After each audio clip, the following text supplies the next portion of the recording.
From the southern belle of a city, New Orleans, Louisiana, a happy new year and welcome to the Superdome for one of the most attractive college football games of this era.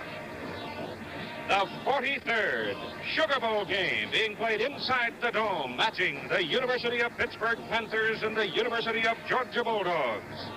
Pittsburgh 11-0 on the season, ranked first in the nation among the great college teams that we've seen this year. Georgia 10-1, ranked fourth and fifth, the Southeastern Conference champions, and here come the Panthers.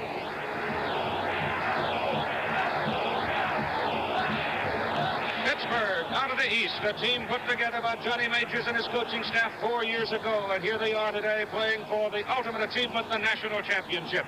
And a happy new year from all of us here at ABC Sports. Ladies and gentlemen, good afternoon to some, good morning to others. We're delighted you could join us here in the Superdome. I'm Keith Jackson, along with Coach Gerald Persigan, formerly of Notre Dame. And the Georgia Bulldogs have just made their entrance. And I think you might feel that a few more folks came from Georgia than from Pennsylvania for a game. But, Era, I think this is the most attractive Sugar Bowl game we have had since you brought Notre Dame in to play Alabama in '73. Keith, we've got two fundamentally sound football teams here. And I think emotion and motivation is going to be a vital factor for the Pittsburgh Ball Club, a potential national championship, undefeated season, culmination of 4 improving years under Johnny Majors. For the Southeastern Conference champions, Georgia Bulldogs, a team of great character, as we witnessed in the Florida game, a comeback victory, a great challenge in trying to stop Tony Dorsett, the Heisman Trophy winner, young man who is the leading rusher in the country, leading ground gainer in 1976, leading scorer. So they've got their hands full in trying to stop Dorsett in this Pittsburgh Ball Club. The Georgia Bulldogs have had sort of a low profile in preparing for this game, though. They really have. Pittsburgh has been getting most of the ink in town in the pregame activity. And Georgia's been taking a low profile in this football game. And the other thing that's interesting is that the different training. Johnny Majors has sort of had an open, loose type of camp, and Vince Dooley has had a tighter spring on his players. So we'll see what happens this afternoon. It's going to be a great football game. I'll tell you one thing. Both teams are pumped up for a New Year's Day. This should be one of the classic matchups of all time. The undefeated Pittsburgh Panthers playing for the national championship, and the University of Georgia Bulldogs, only one loss marring their record in '76. We're going to put it on the tee in just a moment. You know, even in a plastic world, some things should never change. Like blue jeans. There's nothing plastic or phony about them. They're made of cotton. Look at the label. 100% cotton denim. That's why jeans fit natural, feel natural, and wash cotton clean. I tell you can't beat 100%. Mr. John here with the late night. If denim jeans are all cotton, they're not denim jeans at all. Many of today's tough business problems are really communications problems in disguise. And we in the Bell System can help you solve these problems. We have developed communication systems industry by industry, for which we take total responsibility, from design to installation to maintenance. In fact, we have committed all of our experience and our resources to this kind of problem solving, for we believe that the system is the solution. The Pittsburgh Panthers, undefeated, will receive the football for this 48th annual Sugar Bowl game against the Georgia Bulldogs. And now let's set the offensive team that's put together by the head coach, Johnny Majors. The tailback out of Tennessee has come on to be one of the outstanding young coaches. Gordon Jones, number 24, wide receiver. John Hanhauser, offensive tackle, number 64. Number 77 is Matt Carroll, a guard. Number 50, John Pelusi at center. Tom Brazosa, 67, an offensive guard. Number 76, George Message, offensive tackle, and number 81, Jim Corbett, tight end. The quarterback for the Pittsburgh Panthers, Matt Cavanaugh, number 12. And, of course, the great Tony Dorsett, Heisman Trophy winner, number 33. Elliott Walker, number 34, at running back. And Willie Taylor, number 49, will be the flanker for Pittsburgh. And the place kicker, number 5, Carson Long. The offensive unit for the Panthers and lined up to receive the kickoff. It is Willie Taylor, number 29. Larry Sims, number 23. Willie Taylor is the man that Pittsburgh likes to get the ball to. And it's Alan Levitt to kick off for the Georgia Bulldogs. Georgia in red and Pittsburgh in white, and here we go. It's a kick that carries deep into the end zone, and Sims will not return it. It'll be Pittsburgh first down at the 20-yard line. The defensive unit for the Georgia Bulldogs. Kirk Russell called them junkyard dogs, and they're famous for it now. Lawrence Kraft, Ronnie Swopes. They're big, they're quick. Jeff Sanders, Adel, Georgia. Dickie Clark, the other defensive end from Rossville. The linebackers are Jeff Lewis, Jimmy Griffith, and Ben Zambezi. The linebackers particularly not big, but they are very quick. Elliot Walker, number 34, is in the backfield with Tony Dorsett. As they split the backs, the first offensive play of the game, and it goes obviously to Tony Dorsett. He goes for about 2, maybe 3 yards before Ronnie Swopes and Jeff Sanders make the tackle for Georgia. 2nd down and 7 coming up. The defensive secondary for Georgia cornerbacks, Bobby Thompson. Bill Krug is the rover. You'll see him all over the football field. Mark Mitchell, the little man, he's only about 5'8" or so, weighs about 170 pounds. Johnny Henderson, another cornerback at 6-footer, 185 pounds. Again, not too big, but very quick and hungry. It is 2nd down and 7. The pitch goes wide for Tony Dorsett. He's cut down back at the 21-yard line on a driving tackle by number 61, Jeff Lewis, linebacker from the outside with Lawrence Kraft, the defensive left end. Temper, tempo, enthusiasm, fervor, call it what you want. Oh, there's plenty of it here. Great start. The football is sitting at the 22-yard line. It'll be 3rd down for Pittsburgh at the 22 as Bob Hutton comes in replacing Tony Dorsett. It's an obvious passing situation. They put 2 fullbacks in the backfield now to give Matt Cavanaugh perhaps more greater protection. Out of the veer. Both teams are veer teams, and Cavanaugh runs the draw. It goes to Bob Hutton, and Hutton comes to the 27-yard line. Georgia yelling fumble. We have no call yet from the officials. The referee is Vince Buckley, and it'll be Pittsburgh's ball. Vince Buckley is the referee. Matt Gorgeous, the umpire. Bob Jones, the head linesman. Glenn Lipman, the line judge. Larry Cohen, the field judge. Randall Clay, the back judge. Now it is punting time for Pittsburgh. The series record between the two teams reflected there. Larry Slider averaging just about 45 yards per putt.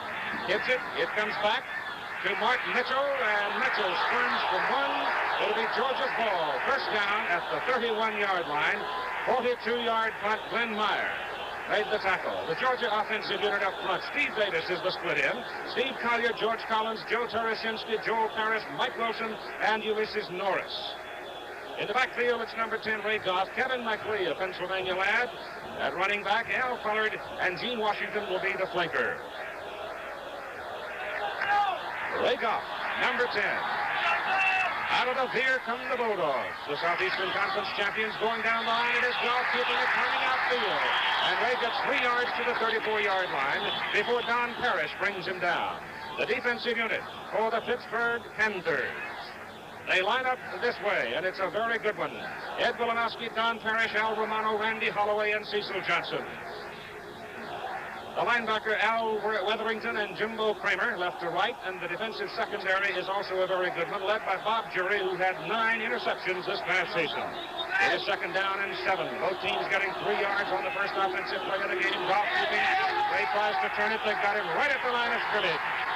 No gain as number 59, Weatherington, is there, along with Cecil Johnson and Randy Holloway.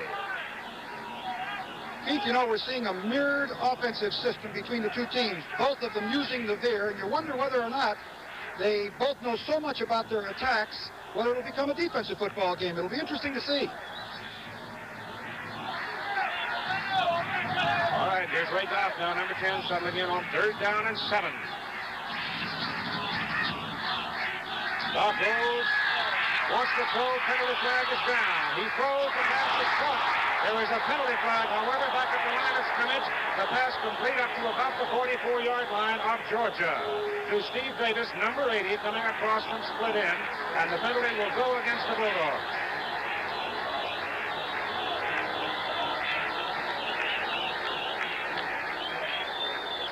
Have a look at Steve Davis, a young man out of Maryland.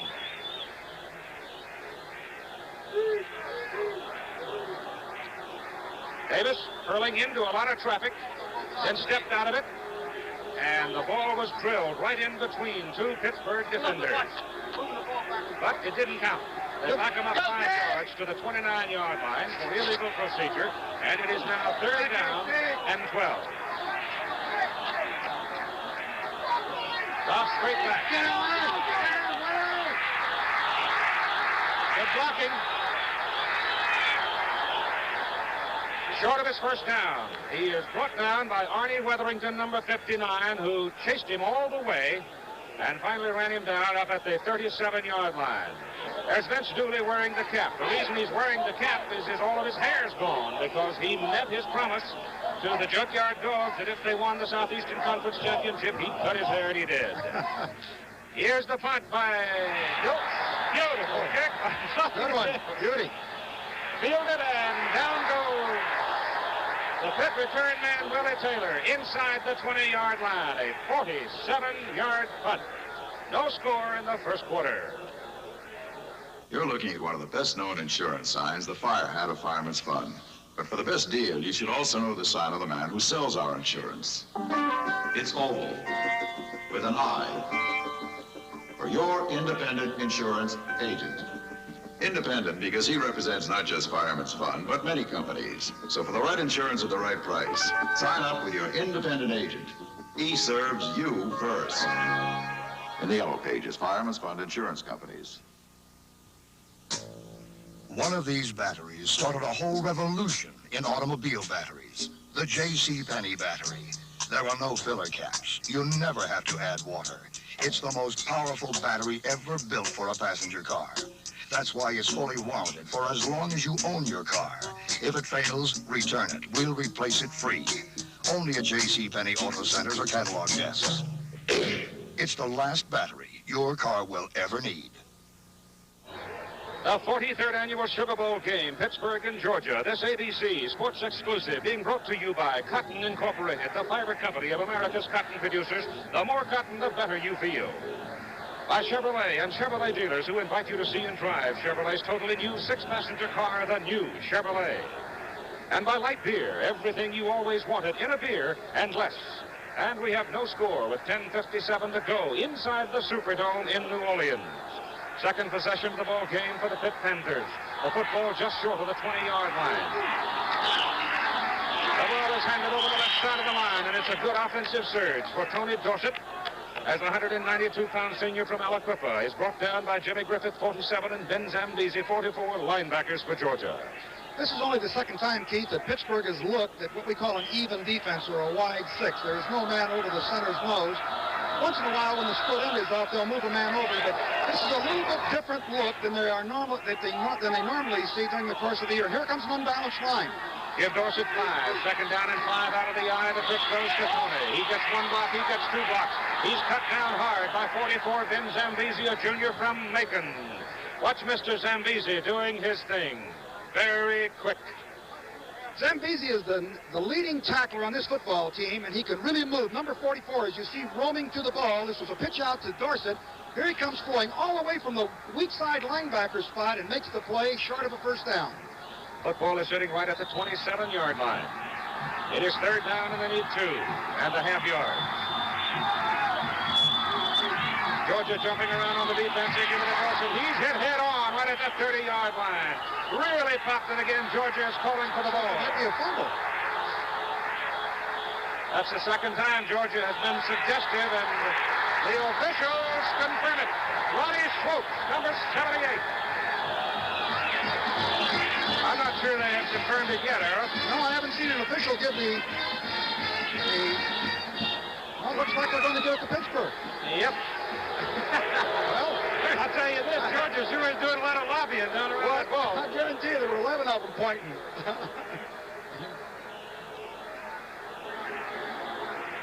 Here's Jimmy Griffith, the number 2 tackler on the football team.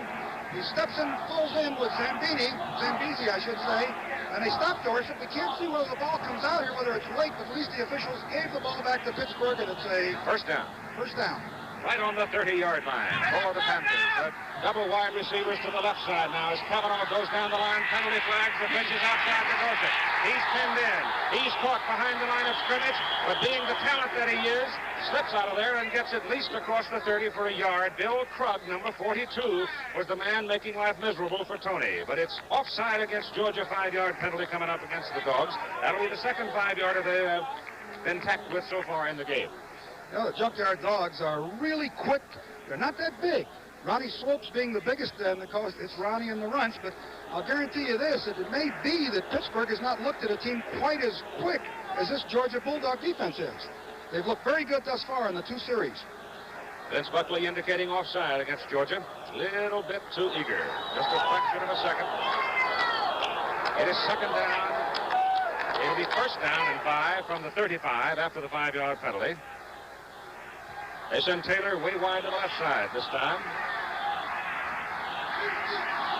And Cavanaugh hands it to the up man, the fullback, Elliott Walker, 200-pounder out of Miami, and he's across the 40 for another Pittsburgh first down. And here is Jim Lampley. Thank you, Keith. One element of this game that's been a subject of discussion here in New Orleans all week is the difference in the way the 2 teams prepared for the game. Pittsburgh's players all week, a 2 a.m. curfew until a couple nights ago, and it got a little earlier. They were prowling Bourbon Street and could be seen out carousing throughout the week. Georgia's players in by 11 every night, tucked into bed and sleeping. Some people think it could be a factor, but John Major says his team is the most mature team in college football, and it'll have no effect whatsoever. All right, Jimmy, double wide left again as Matt Cavanaugh sets the Panthers in white. Georgia jumps up into a 6-man front, pitch to Dorsett, missed by 1. Number 47, Griffith, misses him. Dorsett, they finally run him down behind the line of scrimmage, and there were 5 Georgia Bulldogs that had a shot at him, and finally Swopes got him. Really keying on Dorsett. And one of the things that is interesting here, Pittsburgh is going into an unbalanced line, trying to surprise Georgia by putting more people on one side of the line than the other and then giving Dorsett some additional blockers. But the Georgia Bulldogs are adjusting to it without any problem, at least this early in the ballgame. Of course, one of the things about Dorsett, he's like Ricky Bell in this respect. He just gets stronger and stronger as the game goes on. Loss on the play, back to the 36-yard line. Cavanaugh back to throw. He's looking for Taylor. He's over the middle. He's short with a pass, and it's almost intercepted by Ben Zambezi, just off of his fingers. There's Zambezi again. He reads the pass. He comes back to the strong side hook. Beautiful position here. He jumps up and just deflects the ball. The ball was on target by Cavanaugh, just over his head. Deflects it, and almost intercepts it. All right. It is third down now. Pittsburgh's got to go to the Georgia 49 to get a first down. The ball is at the 36, and he's 15 yards on third down. At Cavanaugh to throw. He gets his pass off to the sideline. The pass is complete. It is caught by Gordon Jones, who is a very dangerous man, number 24. And he's right about first down territory. Here's Jones driving right straight up the field. Cavanaugh rolled away from him to pull a secondary. Jones puts a good move on, comes down and turns on a curl hook. And this is a throwback pattern. Cavanaugh rolled to his right and then threw back, and it is almost knocked down. Jones puts a good move on, and gets the first down, or they're going to measure for it here. It's pretty close. Going to have to measure. It is right about the Georgia 49-yard line. It's that much. Would you gamble? It's fourth down. Well, I don't think I would in a game like this. I don't know. Let's see what Johnny does. Kind of an interesting thing going into the ball game here for Georgia is number 77. He's an offensive lineman, but he's going in anticipating that Pittsburgh may gamble. They're calling for it. He's made Mark Wilson the All-American tackle. And they're going to go. Georgia puts Wilson in defensively to get a little more heft up front. There's Johnny.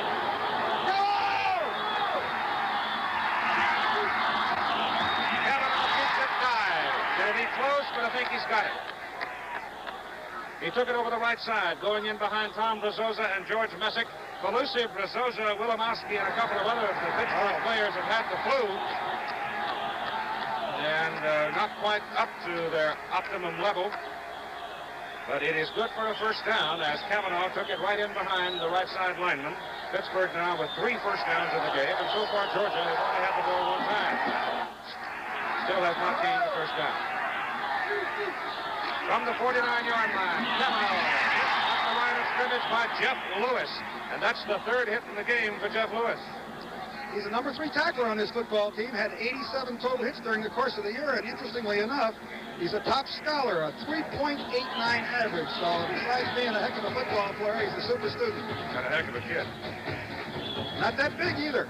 The old Mississippi, curling through the grand old lady of a city, New Orleans, Louisiana. It's cold outside, about 32 degrees. We're inside of the dome on second down and 8. The pass over the middle. Beautiful pass to Elliott Walker coming out of the backfield. First down and goal to go for the Pitt Panthers at the 10-yard line. Johnny Henderson brought him down. 36 yards on the pass play. Great call, Keith. They were in a double zone, only 2 safety men back. And Pittsburgh sent the 2 wide receivers right straight down the field, and the tight end just drove right into the middle between the 2, and the 2 defenders could not cover the 3 receivers. Here it is, right in the heart of it. Here comes the 2 defenders back to the inside. Trying to stop it. First down and goal. Well, his nose of the football is sitting right at the 10-yard line. Bob Hutton comes in at fullback now, replacing Elliott Walker. Going to give Elliott a breather. Gordon Jones goes wide to the left side. Taylor to the right side. Dorsett split with Hutton in the backfield. The pitch is back to Tony. Tony's at the 5, out the 6-yard line, where he is cut down by Ben Zambezi. Timing was just right for Matt Cavanaugh. He did not pitch that ball until he was absolutely forced to do so. And Dorsett got a good lead block. Take a look at Zambezi, who is some kind of football player. He's all over the field. Here he is going number 44 here, coming from the right side linebacker all the way across the field on a pitch out and making the play on Dorsett right there. And for a 5-yard gain. Outside the 5-yard line, second down and goal to go for the Panthers. Cavanaugh keeping on the option. Turns, touchdown!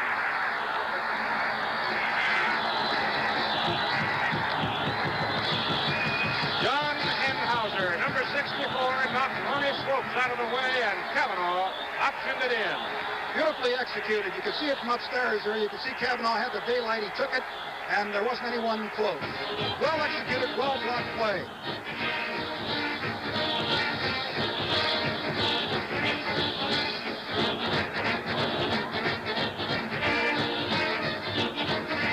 Carson Long, number 5, who has set a ton of NCAA kicking records in his career at Pittsburgh, out of the hold of Larry Slider for the extra point. It is good.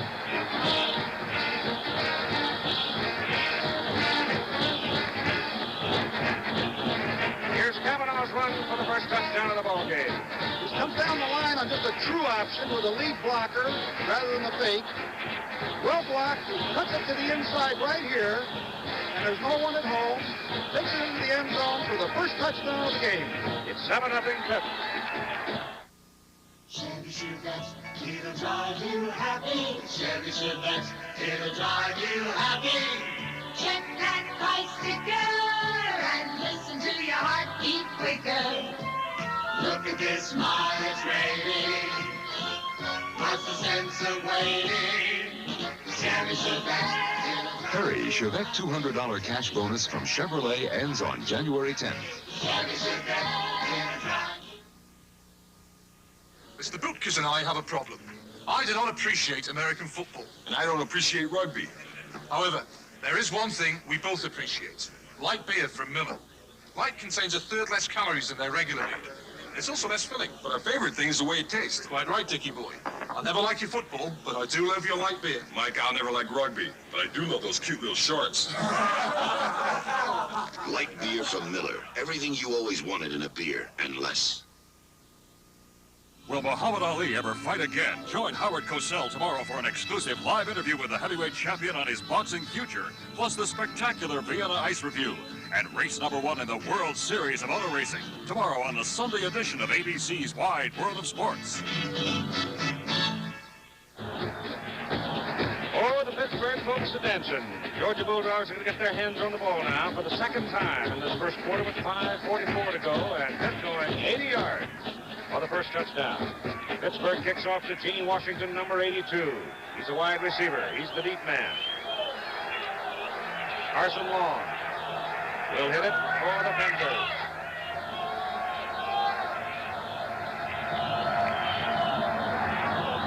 High kick. It's going to be short. It's up high, though. Willie McClendon. Oh, he broke through that first punch and brought it out to about the 23-yard line. Brought it back 13 yards. Pittsburgh scoring play, 80 yards, 13 plays. They used 5-13. Georgia has been a long drive football team much of the year. They've gone outside, they've gone from 60 yards or more 28 times for scores this year. Now, they've been a plugging type team, grinding out that 3 and 4 and 5 yards and then coming up with a split end reverse or something like that to get the big play. Washington wide left, Goff the quarterback. Goff coming down the line. Here's the ball. Actually, bad pitch out. And the ball is covered by Goff. He delayed too long in giving the ball to Kevin McLean, and McLean had no place to go with it. Good defense by Pittsburgh. They had everybody on site. They had the dive man covered on the counter option. They had the quarterback covered, and they had the pitch man covered. They did a good job of defensing it. Loss is back to the 20-yard line for 3 yards. Second down, 13, Georgia. Pitt leading 7-0.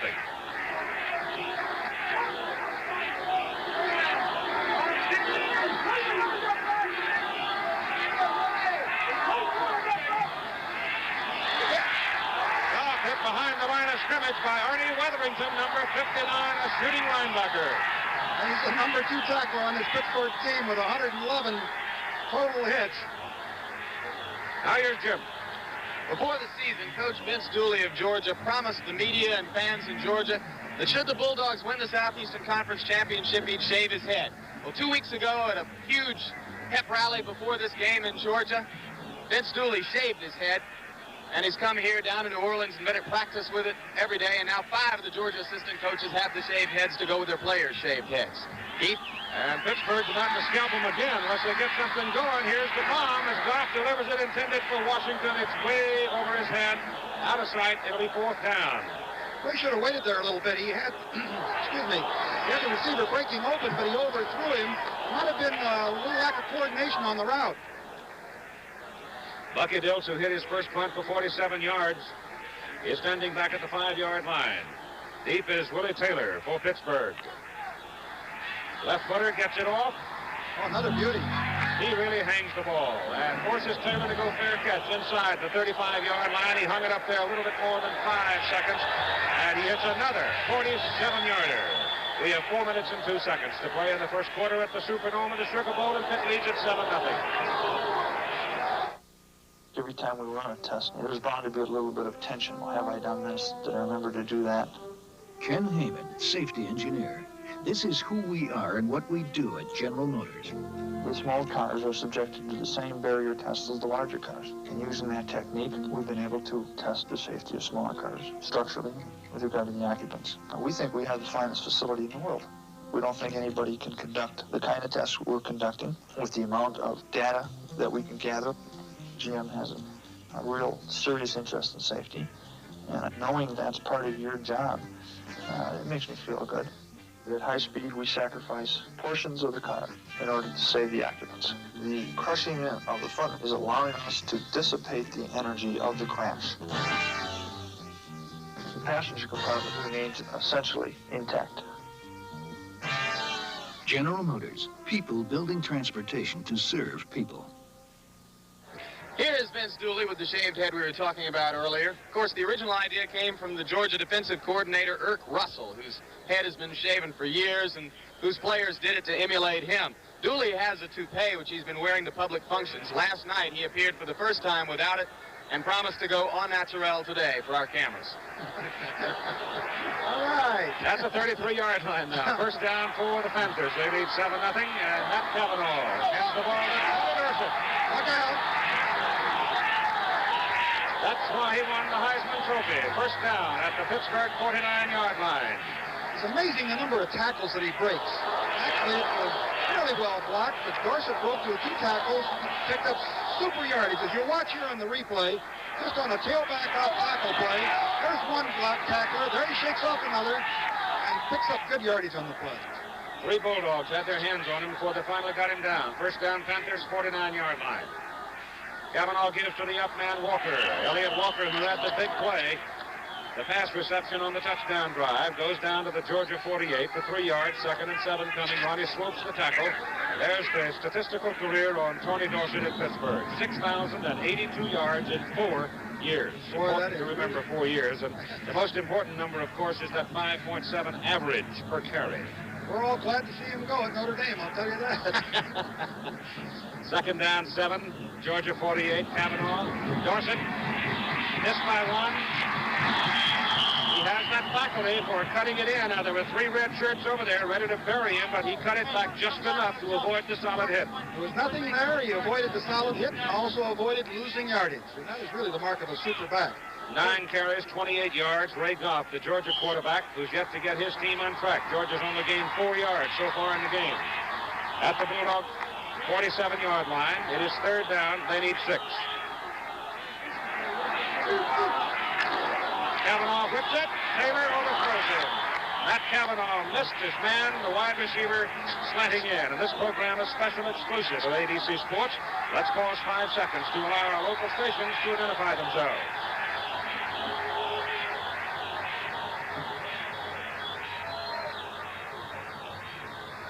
The bald head has become the in thing, at least in Athens, Georgia. A lot of Kojaks. Swider's caught a rifle shot into the end zone. It'll be Georgia first down at the 20-yard line. That's a 47-yarder by Swider, and he knocks it right on off the field of play. Here's Jim again. This is Jackie Sherrill, the man who's been the head coach at Washington State, and next year will inherit the #1 team at Pittsburgh. Jackie, some people think that you might not want Pittsburgh to win the game, leave you that pressure of coming back for national champions, but I know you want it. Yeah, very badly. It's for the young men, they've worked awful hard for 4 years, and it means an awful lot to them. You'll have some athletes coming back from that group. Yes, we have a very good Nicholas, and we have to have a good recruiting year, but we have some good kids coming back. Good luck. Thank you very much, Jim. Okay, Keith Jackson. Georgia first down. And Kevin McLee and Al Pollard in the setbacks position. They go to the fullback for the first time, Pollard, and he sticks his head in there for about 1.5 yards. He's a 200-pounder from Macon, not too fast, but very steady, hard-hitting football player. A couple of these Pittsburghers are going to be going with us to Hawaii for the Hula Bowl. Al Romano, the middle guard, and Tony Dorsett will be in the Hula Bowl, and you'll see it next Saturday live at 4 Eastern Time over most of these ABC stations. Second down, call it 8 yards to go for the Bulldogs. Ray Goff has a lot of room to run. Out to the 33, the first down of the ball game for the Bulldogs. Jim Kramer brought him down to Pittsburgh. Ray Goff put a good move on him. Get the first down. Interestingly enough, Georgia has gone to the air. Goff has gone back to pass on a number of occasions early in the ball game. I wonder if they feel that they're going to have to throw the ball more to loosen up this Pittsburgh defense. The old city relatively quiet here today as New Orleans comes down to a standstill for this big matchup to end the 1976 college football season. Dome is full, some 75,000 people. Ray Goff looks over, doesn't like what he sees, calls time with 1 minute and 33 seconds to go in the first quarter.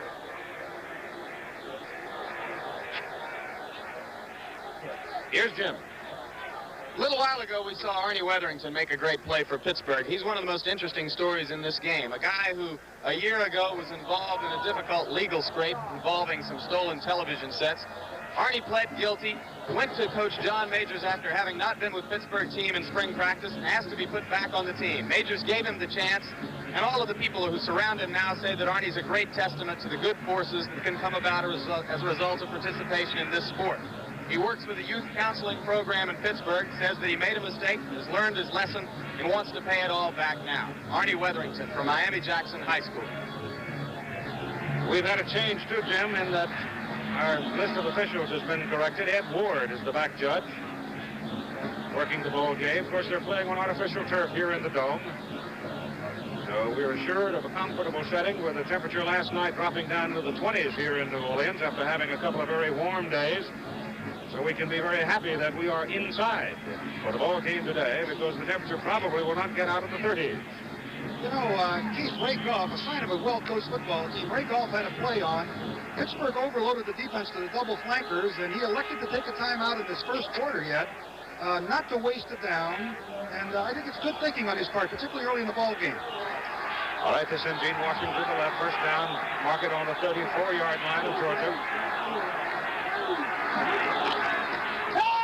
Wants to throw it, doesn't have a chance. James Kramer, number 58, a 218-pound senior from Jeffersonboro, Pennsylvania, gets his man.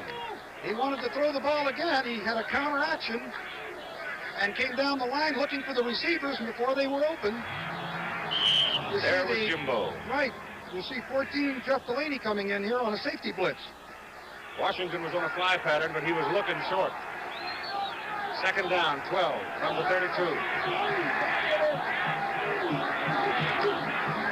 Goff still got it. McLeod trailing. Goff got to keep it.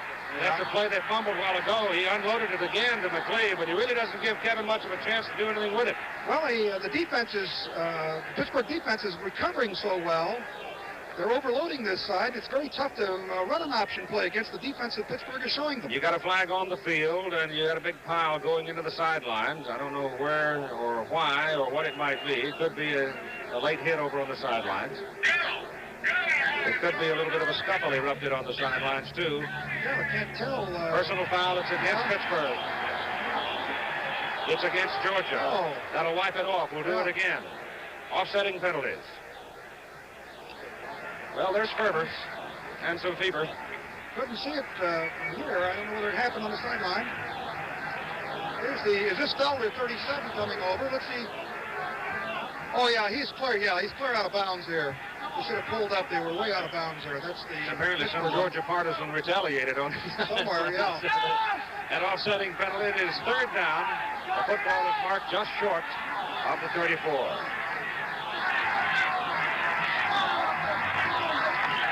Goff gives it inside. And McLeod goes to the 39-yard line. That is short of a first down. McLeod finally getting a little bit of room up the middle to run with it.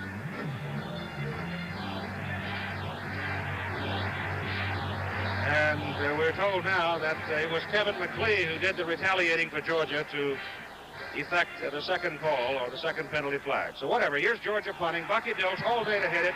47 yards from 2 kicks, and he hangs it up till it gets frosty. Fair catch by Taylor. Back at the 20-yard line again, he hung it 5 seconds. 41 yards on the punt. Well, coming into the ball game, Pittsburgh had the edge statistically in the kicking with Larry Swider of Pittsburgh averaging 44.8 and Bucky Dilts only 39.4, but in his 3 kicks here, he's really booming that ball up high, and there's no return, and he's getting good distance. People have not run the ball back against Dilts much this year. He gets it up there so long that you hear all those thundering hooves coming down. It's always great for field position, too, as you see. Mark it on the 21-yard line now for the white-shirted Pitt Panthers. They lead with 21 seconds to go in the first quarter, 7-0. Matt Cavanaugh gives it to his fullback up front. It's Dorsett. It's Dorsett working out of the fullback position. Now remember, against Penn State, Dorsett was relatively quiet in the first half. But in the second half, Majors moved him up into the fullback position of the close back out of the eye, and he had a big second half. Time running out, first quarter. We've played one. It's Pitt 7-0 over Georgia. Power, grace, and endurance make the Eagle the symbol of America. And Goodyear, with a tradition of ingenuity and quality, uses this symbol for its all-American kind of radial tire. Goodyear's commitment to product innovation is long-standing. In 1938, Goodyear introduced rayon cord in tires. In 1967, Goodyear created the tire of its day, the Polyglass. In 1974, Goodyear produced a radial tire with belts made from the strength of steel, the Polysteel Radial. And now, the Goodyear American Eagle Radial, with belts of Flex-10 cord instead of steel. Flex-10 is made from a flexible man-made aramid fiber that's pound for pound stronger than steel. The radial designed for American roads and the American kind of driving, and built for a smooth, comfortable ride.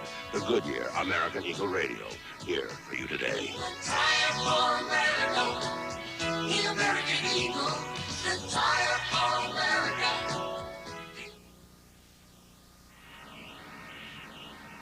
Now that looks like a very interesting situation. My broker's really enthusiastic about it. What does your broker say? Well, my broker is E.F. Hutton, and E.F. Hutton says...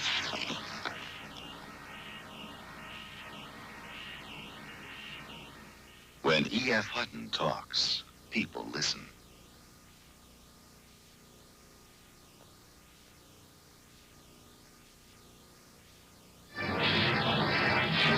We're ready now for the second quarter of play. The 43rd annual Sugar Bowl game in the Superdome. Second time the Sugar Bowl game's been played under the dome. And Pittsburgh leading 7-0. The numbers for that first quarter give Pitt a decided edge. Second down, 8 yards to go for the Panthers from the 23-yard line. Tony Dorsett for the ball. Good defensive play over there. I think you're going to get a holding call here against Pittsburgh because they had a couple of Georgia defenders hung up. Lawrence Kraft kept stringing the play out. Nope, it's an illegal procedure call against Pittsburgh. But they stuck those blocks in there so long on Kraft, I thought somebody had him with a shirt tail. They went to the unbalanced line again, which is trying to catch Georgia off balance, but Georgia's doing a good job on it. You can see here in the statistics that Pittsburgh definitely dominated the first quarter. 5 first downs to 1, 55 yards to 26, total yardage of 106 to 26. Offensive plays double, 21 to 11. No turnovers, and that might be a factor later in this game. Again, we have offsetting penalties. They call an offside against Georgia to offset the procedure call against Pitt. So you have offsetting penalties. It's third down from the 24-yard line. They need 7 yards as Kavanaugh slips the throw, goes over the middle to Taylor. He shakes one. He may go. Run down by Johnny Henderson.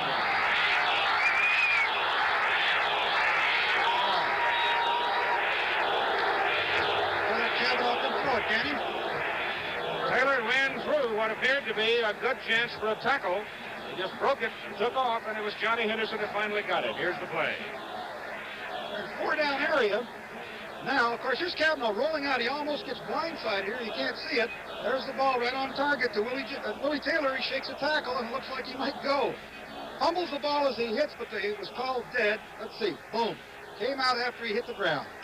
39 yards on the play. 3 out of 5 in passing for Kavanaugh, 90 yards. First down Pitt, Georgia 37-yard line. Kavanaugh run down just about the line of scrimmage by Jeff Lewis and Jim Griffith. You're interested in knowing how Dorsett is doing in the first quarter. He carried the ball 10 times for 31 yards. Pitt leading 7-0 with 13:50 to go in the first half. The Panthers averaging better than 32 points per game this season. Ball is at the 37-yard line of Georgia. Second down, 9. Walker and Dorsett on the setback. Kavanaugh throws that little short pop intended for Gordon Jones and complete, threw it low. He had Jones wide open.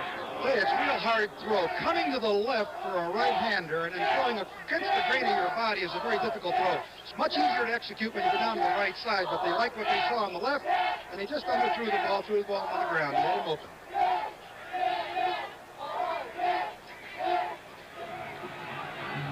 It'll be third down and 9 yards to go for Pittsburgh at the Georgia 37.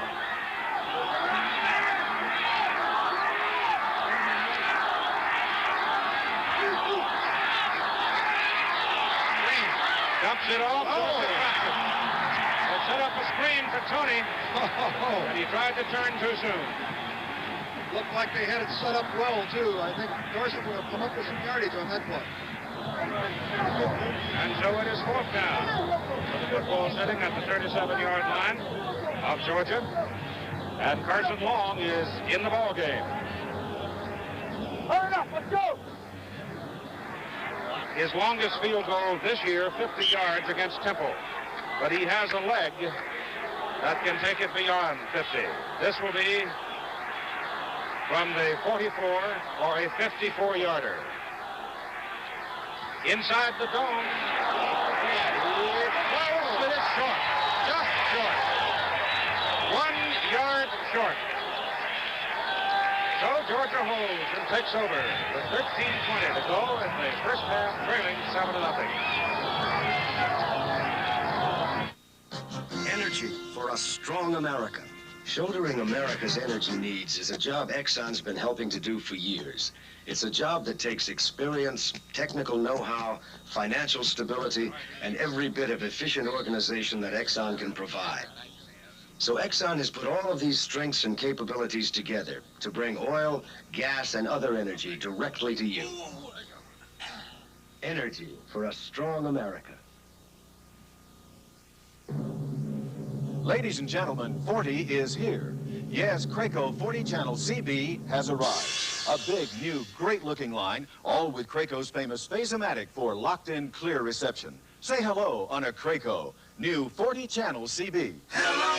Say hello on a Craco. Craco CB. Craco CB is leading the way, so say hello on a Craco. Polly wants a Craco. Now! If Pittsburgh had any need at all for extra incentive in this game, they got it this week from a very unusual source. All week long, Coach John Majors has been very upset about the things that have been said on the West Coast by Bo Schembechler and by John Robinson about how the Rose Bowl ought to be played for the #1 ranking. Last night, Majors, with his final quote, says, those people say knowledgeable football people know the Rose Bowl is for #1. I'm not going to say I'm a knowledgeable football person, but we're #1, and if we win this, we ought to be national champions. Heath? I don't think there's any question they will be if they win this game. First down for Georgia at the 20. Ray Goff back to throw. Turns it up the middle. Goes to the 28-yard line, maybe the 27, where he's brought down. Randy Holloway, number 70, was there to get him. No, Ray Goff did not pass that often this year. He only threw the ball 29 times, had 18 completions. Matt Robinson is the man generally considered the passer. Right, that's exactly right. But he turned it upfield for a little bit more than 7 yards. It'll be second down and a long 2, short 3, whatever you want to call it.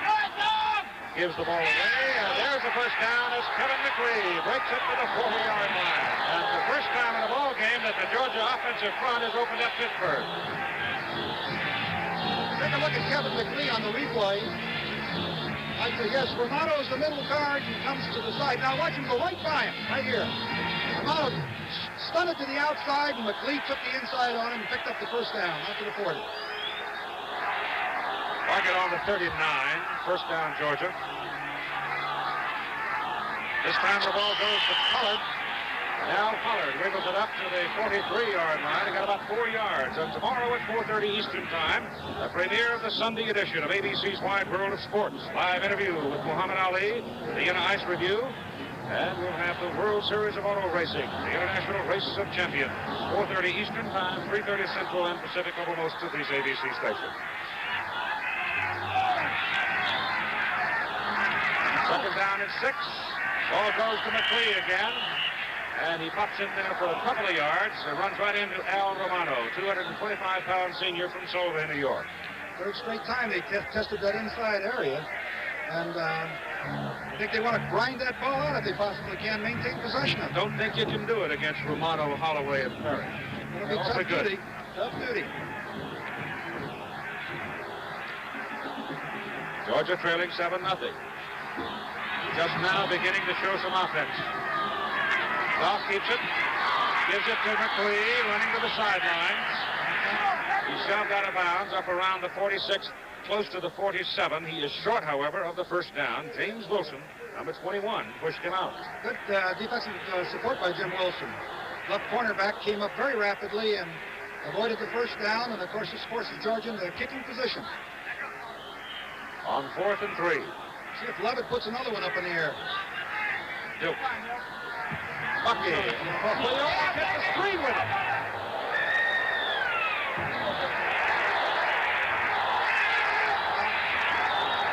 I think we got an illegal procedure call on that because the official throws the flag only to indicate touchback to the 20-yard line, where Pittsburgh will have it. 53-yard punt by Bucky Duke. This is a cubic foot. There are 5 more of these inside the new Chevrolet than there are inside this year's older style full-size cars of Chevy's nearest sales competitor. That's based on U.S. government estimates of vehicle interior size as reported in the 1977 EPA Guide for New Car Buyers. The new Chevrolet with 5 more cubic feet of room. It stacks up beautifully. Now that's more like it. You know, even in a plastic world, something should never change. Like blue jeans. There's nothing plastic or phony about them. They're made of cotton. Look at the label. 100% cotton denim. That's why jeans fit natural, feel natural, and wash cotton clean. I tell you, you can't beat 100%. Mr. John here with the late night. If denim jeans aren't all cotton, they're not denim jeans at all. Tomorrow marks the 1977 debut of the Superstars and the first of 4 men's qualifying rounds featuring the veterans. Great athletes who've retired from pro sports, including Bob Cousy, Al Kaline, Bobby Richardson, Jim Bryan, and Jim Taylor. Tomorrow on ABC. There is the screen I referred to. That's the indoor television screen that hangs up over the playing field here. And if my memory serves me correctly, that thing's 110 feet, I think they said, something like that. Anyway, Bucky Dills almost hit it with that punt. If they do hit it, he gets to do it again. It's kind of like hitting the power line with a golf shot. You get to do it again. First down, Pittsburgh. Tony Dorsett from the 20. They let him down. Then Zambezi and Bobby Thompson on the play for Georgia. Number 41, Thompson, 44, Zambezi. No room that time. Bulldogs all over the place. It'll be second down and 10. Thus far, Pittsburgh has really hurt the Georgia team passing, and Georgia's done a pretty decent job shutting off the running game. There's the Old City. Hold out there.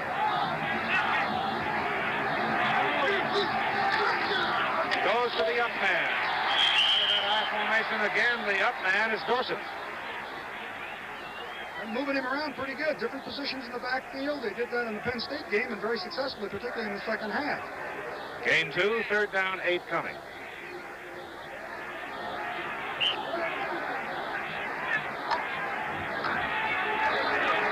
Taylor wide to the left.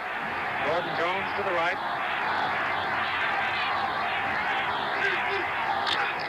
Kavanaugh on the option. Runs away from one. No, not this time. That's the kind of speed Georgia's got.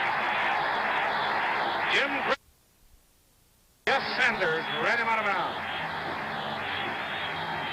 You can see the Georgia speed that time. Kavanaugh was trying to outrun, go away against the grain. And there are a lot of Bulldogs that recovered, and he never had a chance. Larry Swider is the deep man in the punt formation for Pittsburgh, standing back on the 1-yard line. Fine punter. Got a little pressure, and it's a low kick. Mark Mitchell comes over. And a little safety cannot get away. We've got a penalty flag thrown. Might be a late hit. Might be a late hit. While we get the definition, let me tell you that tomorrow at 4:30 Eastern Time, we premiere the Sunday edition of ABC's Wide World of Sports. Howard Cosell in a live interview with Muhammad Ali, the Vienna Ice Review, and you'll have the World Series of Auto Racing featuring the International Race of Champions. 4:30 Eastern, 3:30 Central, and Pacific over most of these ABC stations. ABC's Wide World of Sports Sunday edition. Big penalty against the Panthers.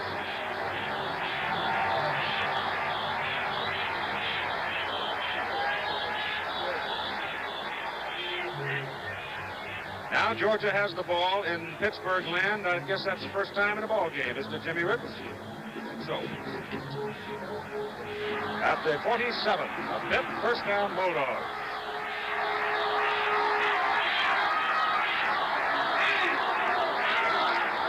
Off the throw. Goes over the middle. It's intercepted by Arnie Wetherington. The same pass on that it worked successfully for Pittsburgh, running the tight end right down the middle, but Ray Goff just threw that ball a little low.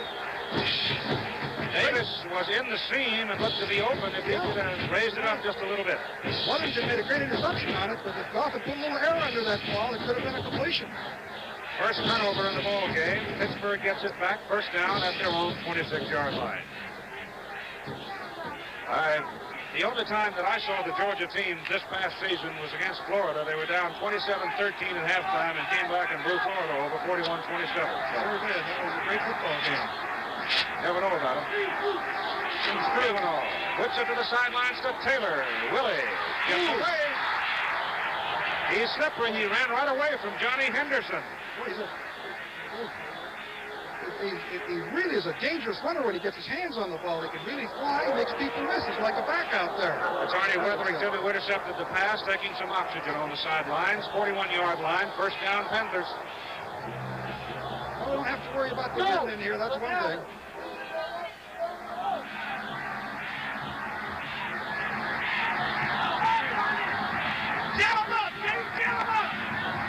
Ball is given to Dorsett. He's buried. Maybe short of the line of scrimmage. Ran right into Zambezi and Swopes. Georgia's doing a great job against the running game. As I mentioned earlier, the passing game is what's hurt them. And they're staying in there as far as the running is concerned. Of course, when you load up against the run, you got to give up something somewhere, don't you? Yeah, they're giving up a little bit, I think, with the secondary, but you have to stop this Pittsburgh team. They're a well-balanced ball club. Kavanaugh can throw the ball, and as we've already seen, Willie Taylor and Gordon Jones can make people miss. And then they go with a double flanker out there. This could be a passing down. Kavanaugh's gone 4 for 8, 105 yards so far. He whips it. He's got it. Walker, look out. He's gone. Gordon Jones, number 24. Just like the play that worked to Walker. Except Jones came from the other side. Again, shows you strength, because we've seen time and again already these Pittsburgh receivers break tackle. Well, Keith, that time, Kavanaugh came down the line to make it look like an option. The secondary, or I should say the linebackers, came up to support it, and then Kavanaugh delivered the ball to Jones. There was nobody there except one man to try to stop it, and both of those wide receivers can fly. Right. Now I think we can define where Georgia's giving up something in the secondary, because both completions have been in the same area. Right. Here's Carson Long for the kick. Drilled it. Somebody got a souvenir and went through the screen. Here's the score now. Watch the quickness and the strength. Watch Kavanaugh come down the line, then throw the ball to Jones, and he just breaks the tackle and it's all over with. Goes all the way in. And again, you've got one thing about this Pittsburgh team, it's not a one-man slug. Now here's Bill Krug. He's the rover, and he is literally blitzing on the play. He's in the offensive backfield, and there's the hole. Right, but he's way away from the action. Well, Krug is a big play guy, I'll tell you that. He'll come up with something. Here's Jones. This comes right down the field, turns to the inside as Kavanaugh faked the run, caught the pass, shook off one tackler here, and of course then he's headed for the goal line. And it's 14-0 ball game. Got Johnny Henderson there. It had a chance, just it would have been a tough chance, but he lost him, and there's a second score on the board. And 8:33 to play, 8 minutes and 33 seconds to play in the first half. 74 yards, they take it. Gene Washington will be the deep man as Gordon Jones is accepting congratulations on the sidelines. There's number 82 for Georgia.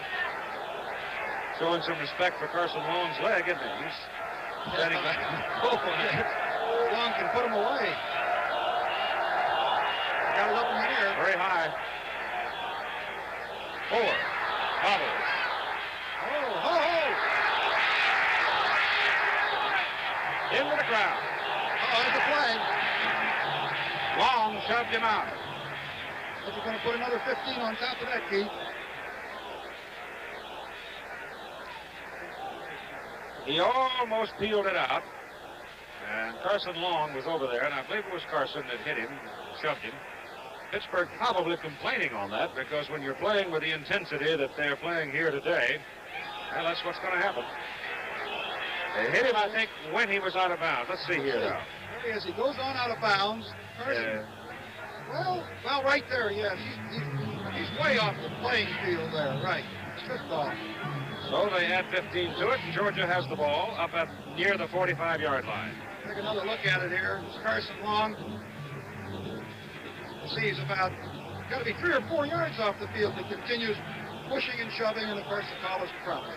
New quarterback Matt Robinson in for the Georgia Bulldogs, number 17. He's generally the passing quarterback. Hands to Kevin McLean. And Pittsburgh realizing, and I'm sure instinctively remembering that Robinson is the passer, left him a little gap there, and McLean dances up to midfield. Well, we may see more of this draw screen technique because Matt Robinson's got a great arm, can throw the football, and has had a good year. Of course, I was surprised that Goff put it up so often. Second down, better part of 5 yards to go. McLean again. And he muscles to about the 47 before Randy Holloway. Big junior tackle from Sharon, Pennsylvania, makes the stop, number 70. In our opening game of the season, Randy Holloway had a great football game against the Fighting Irish. And he's played well all season.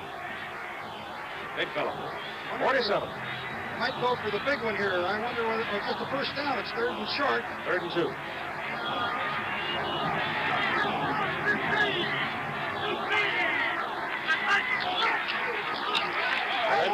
first down as McLee goes to the 44-yard line. You know, this McLee is quite a runner. He carried the ball 218 times for 1,058 yards. That's almost a 5-yard average. And you get 1,000 yards back, you got some kind of player. And he came from Pennsylvania. Yeah. To Georgia.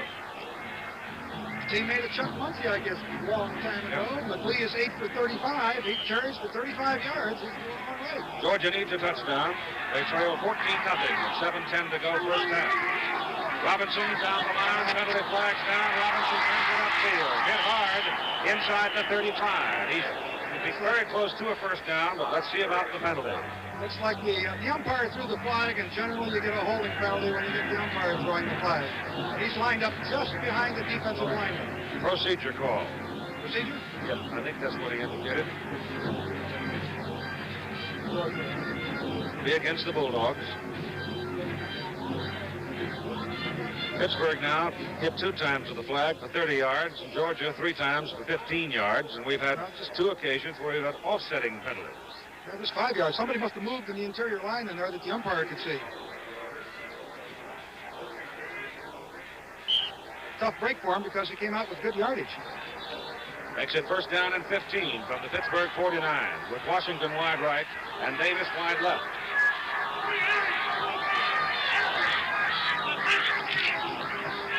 Matt Robinson throws it out short, intended for McLee, and number 68 was right over there for Pittsburgh, coming out of the defensive tackle position, Don Parrish, and he was really in the way. I'll tell you, that was well defense by Pittsburgh. They had everybody covered. They had both the flanker and the tight end coming off the line of scrimmage, the backside halfback flaring out.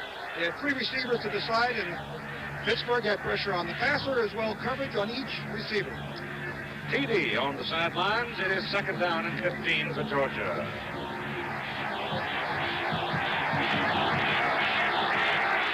Robinson sets them now, and they're all tight. No wide people. Reverse it to Davis. Steve Davis, coming from his in position on a reverse, gets it down to the Pittsburgh 45-yard line where Don Parrish makes the tackle. Tight end reverse. Steve Davis came around. Looked like it was going to develop into something big. Good recovery by this Pittsburgh team. Come on, bring it up now. Bring it on down. I think that's what he indicated. Be against the Bulldogs. Pittsburgh now hit 2 times with the flag for 30 yards. Georgia 3 times for 15 yards. And we've had just 2 occasions where we've had offsetting penalties. That was 5 yards. Somebody must have moved in the interior line in there that the umpire could see. Tough break for him because he came out with good yardage. Makes it first down and 15 from the Pittsburgh 49 with Washington wide right and Davis wide left.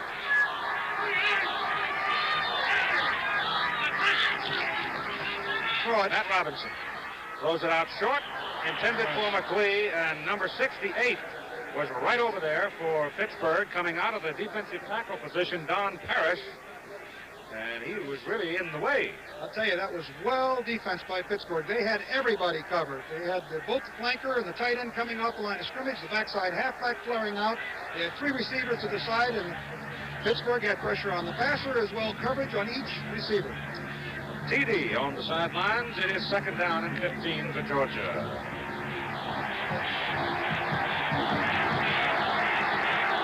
Robinson sets them now, and they're all tight. No wide people. Reverse it to Davis. Steve Davis, coming from his in position on a reverse, gets it down to the Pittsburgh 45-yard line where Don Parrish makes the tackle. Tight end reverse. Steve Davis came around. Looked like it was going to develop into something big. Good recovery by this Pittsburgh team. Come on, bring it up now. Bring it on down. See the time running in the second quarter of play with the Panthers leading 14-0. Ball is at the 46-yard line.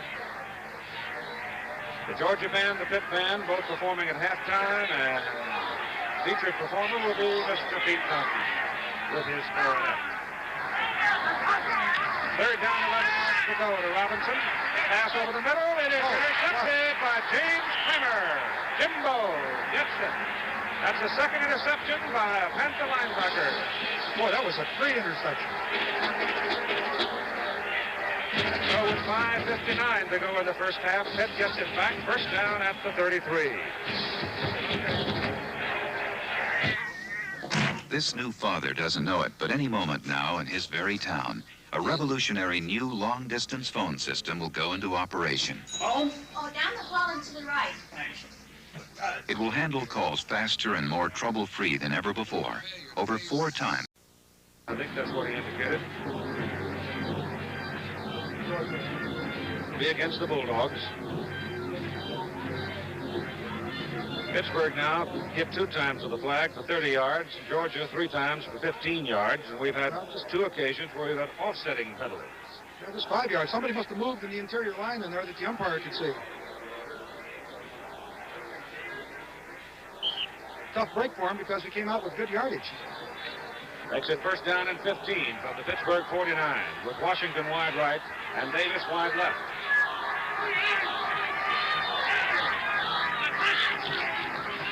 Throw it at Robinson. Throws it out short, intended for McLee, and number 68 was right over there for Pittsburgh, coming out of the defensive tackle position, Don Parrish, and he was really in the way. I'll tell you, that was well defense by Pittsburgh. They had everybody covered. They had both the flanker and the tight end coming off the line of scrimmage, the backside halfback flaring out.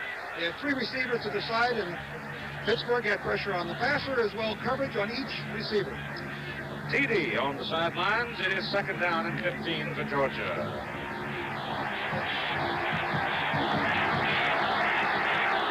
Robinson sets them now, and they're all tight.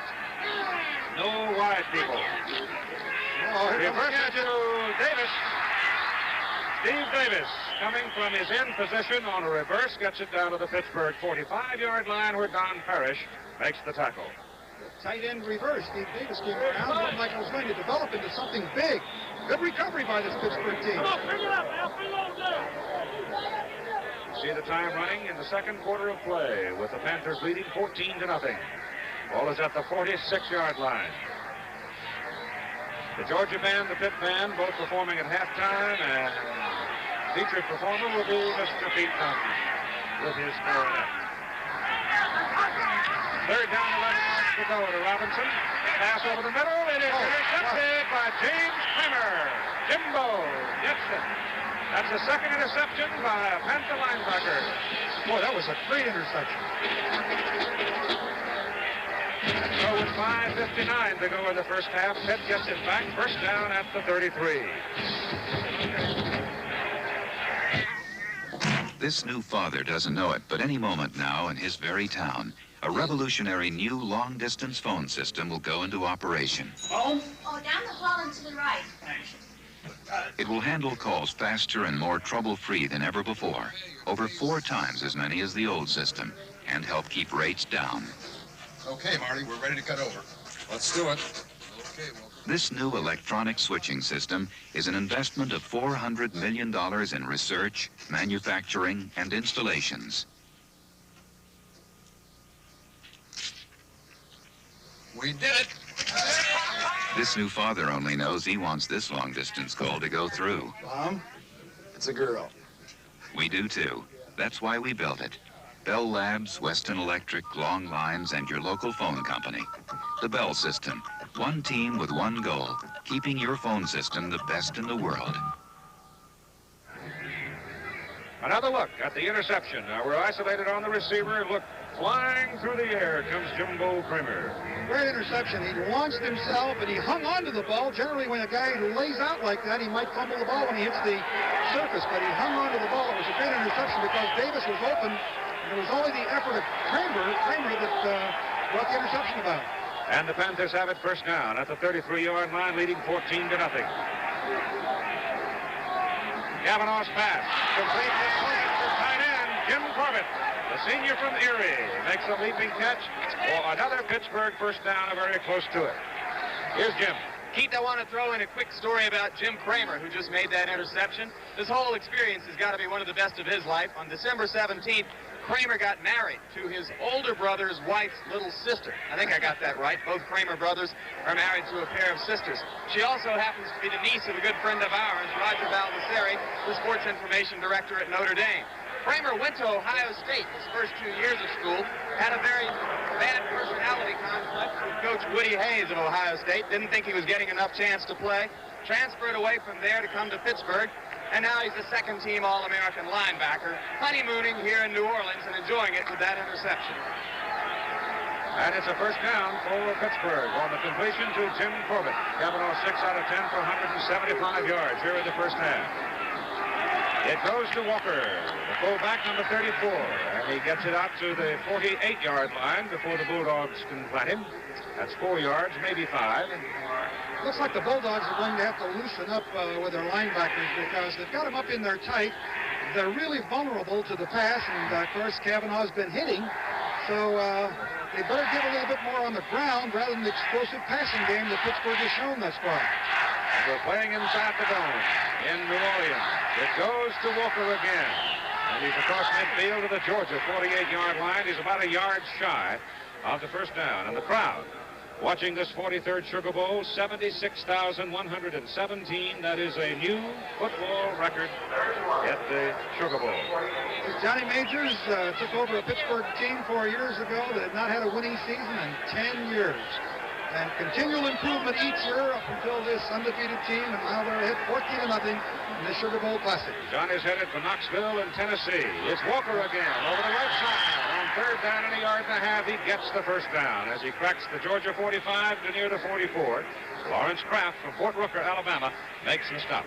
Georgia's doing exactly what I mentioned earlier here. They're dropping off their linebackers a little bit, loosening up to try to shut off that passing game, which is so explosive.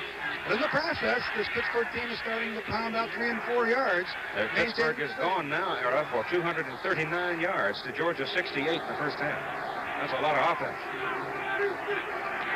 Kavanaugh to Dorsett. Oh, look at that move. Wow. Oh, boy. All the way to the 22-yard line. First down for Pittsburgh and a great run by Tony. Mark Mitchell brought him down 23 yards. The man standing right there to make the play for no gain. And he just absolutely puts a move on with his speed and also his mobility, runs right by him and comes upfield. This is a key series of downs, I think, for the Georgia Bulldogs. Oh, is it ever? So we saw him overcome a 2-touchdown deficit in the Florida game, but 3 touchdowns is going to be awful tough. Tony now with 56 yards on 15 carries. Kavanaugh down the line. He is caught from behind. There's a heck of a defensive play by Ronnie Swopes coming out of the interior line. Sure was. Great play. He saved the ground gainer that time. I think it's key here for the Bulldogs. With 3:34 left now, if they can keep Pittsburgh out, I think they can be in this ball game. But if they yield a touchdown and this, it's a 25-yard line on in, boy, it's going to be tough in the second half for them. Loss of 2, second down 12, just inside the 25 of Georgia. Kavanaugh pitches to Dorsett. Penalty flags down as Tony gets out there, jukes a couple of times and loses 2 yards. There's just no way he was going to get away that time from Krug and Kraft. Kraft, he shadowed him right all the way. Dorsett put on about 16 moves, and Kraft put him right on with him. Of course, that Kraft's quite a football player. Procedure call against Pittsburgh. Tomorrow at 2 Eastern Time on ABC, the season premiere of the Superstars. This week, oh, it's a whole lot of fun, I'll tell you that. You'll be watching Bob Cousy, Jimmy Taylor, Peter Snell, Jim Ryan, Floyd Little, a lot of the veterans, men who made sports history in this country. So join us tomorrow at 2 Eastern Time, 1 Central, and Pacific Time over most of these ABC stations. Of course, the American sportsmen follow Superstars, and then comes the Sunday edition of ABC's Wide World of Sports. 3:08 to go in the first half. He refused the penalty here, took it down, I believe. Loss of 2 by Dorsett, so the ball is back now at the 26-yard line, and it's third down. Third down, and they need 14 yards for the first down. Gordon Jones is wide right, Willie Taylor wide left. Kavanaugh's pass intended for Taylor. He's got it down on the 14-yard line, maybe the 13. He's wrestled down by Johnny Henderson. Just short of the first down, I believe. It'll bring up 4th and about 2. Take a look at Willie Taylor here, number 29. Wide receiver here. He drives up the field like he's going to go deep. Well covered. plants his right foot, turns back, and what we call a comeback sideline. He comes back to the ball to make it very difficult for the defender, catches the ball here, and of course he's tackled and he's just short of the first down, I believe. Pittsburgh takes timeout. Both teams now with 2 timeouts remaining. They need about a yard. Pittsburgh's a hard team to hold out. They really are. I'll tell you, you know, the one thing about this Pittsburgh ball club, everybody talks about Dorsett. Of course, he's been a super great back, unquestionably, but they've got great flank receivers. They've got a great quarterback who can throw the football. We've got a lot of action going on the sideline here. Let's see if we can see what's going on, what they're going to call. Kavanaugh talking with the coaches. We just need a foot, Bill. Right tight. Then we got to have it, Matt. Right tight. Something. They need a little more than a foot.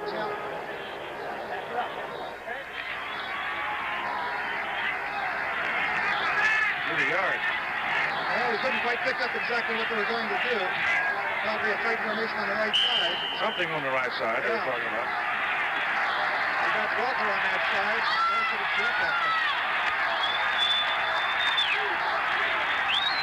Got it. Walker. Yeah, they really moved. That right side really moved off the line of scrimmage. Joe Stone, Tom Brazosa, John Pelosi. Rich Cooper, the tight end. Around a quick count, and they really came off the blocks. The old story of in the trenches, Keith. First down at the 11, 2:21 to go. Pittsburgh trying to get in for the 3rd touchdown of the first half.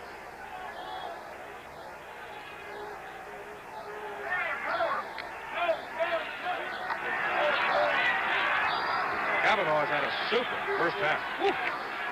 That delivers it to Tony. Look out, he's got the corner. Touchdown, Dorsett.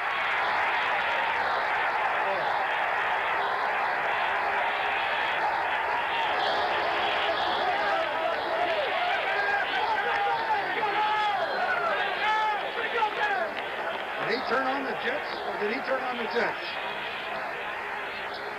Bob Hutton threw a big block. Or was it Walker? Elliott Walker threw the big block to get him around. He accelerated when he got that ball.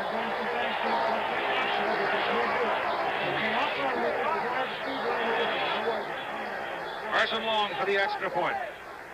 At 2:02 to go in the first half. He drilled it. And the Pittsburgh Panthers, who want to be number 1, lead the Georgia Bulldogs by a score of 21-0. And they are putting it up right here in the Sugar Bowl. Here's the option play by Kavanaugh, just a true option with a lead blocker. He comes down the line, flips the ball out. It's a great block there by Walker. And look at the speed and the acceleration by this Dorsett. He just literally runs by, I believe it's Larry Kraft.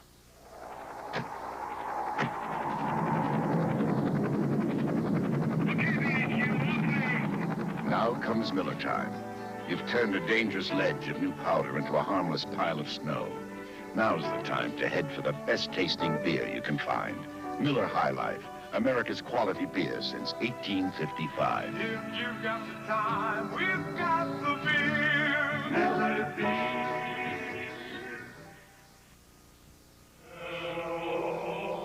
Very nice work, Brother Dominic. Thank you. Very nice. Now, I would like 500 more sets. Could you do a big job for me? The Xerox 9200 duplicating system can automatically reduce, duplicate, and assemble countless sets at an incredible 2 pages per second. It's a miracle. You're looking down at the old Sugar Bowl. That is Tulane Stadium. It's an outdoor stadium. Just 1974, Nebraska defeated Florida in the last Sugar Bowl game played there. Located literally in the heart of the city of New Orleans, and then you come on over toward the river, and there is the Superdome where we are today for the 43rd annual Sugar Bowl game, where the Pittsburgh Panthers, top ranked in the country, are leading the Georgia Bulldogs by a score of 21-0. And Carson Long now approaching to kick off. Pittsburgh, with 2:02 to go, he puts it way up in the air to Gene Washington at about the 6. Penalty flag as Washington comes to the 28. I don't know if that's a flag or if it's a pad. It's a pad. Shoot. Somebody shoot.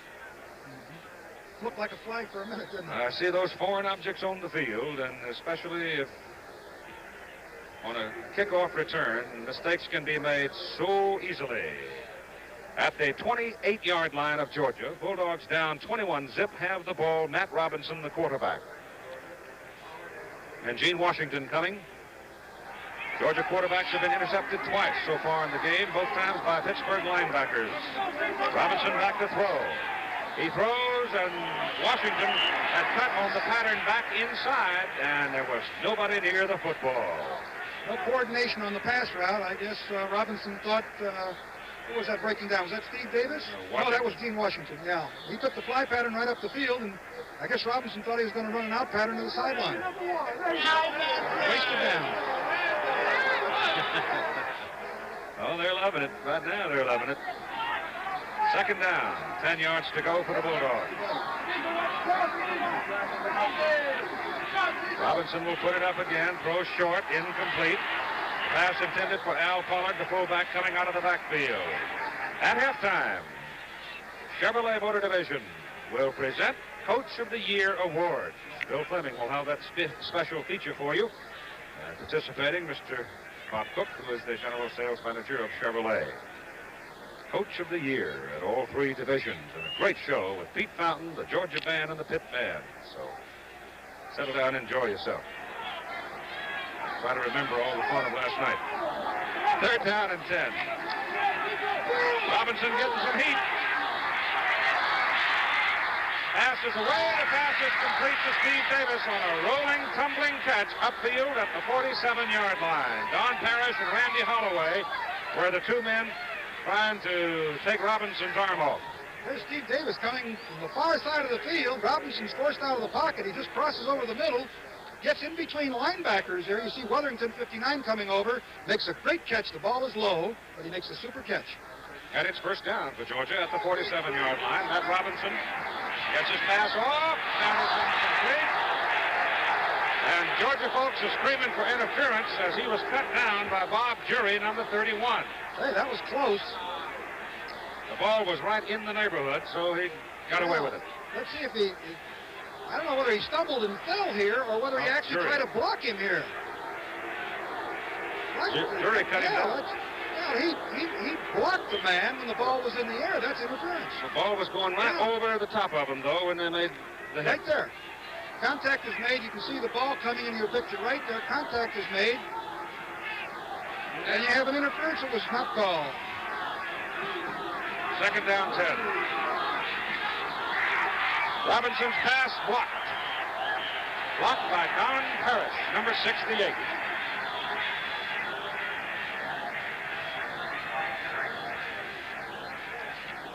This Pittsburgh team really came to play, and I guess, as Jim Lampley pointed out earlier, Keith, it didn't make any difference what kind of training program they had. I guess they were ready to play when they came to the field here.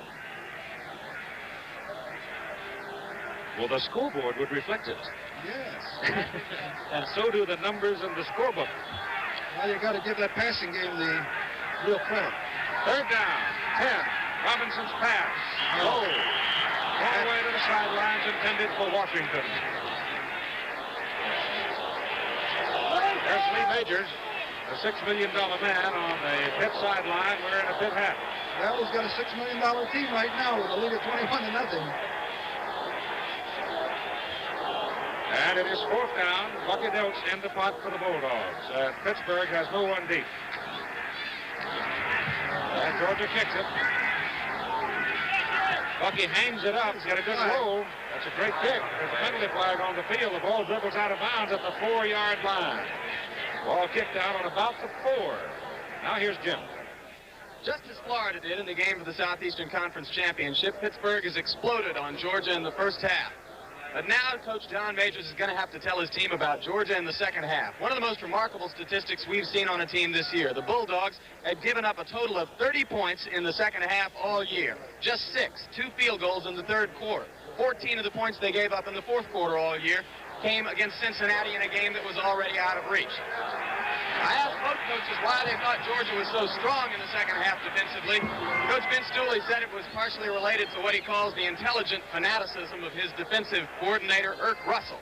His teams are very intense, very well drilled and well schooled, but they play extremely emotional football and get stronger as the game goes on. They ought to be back in this game in the second half based on their record.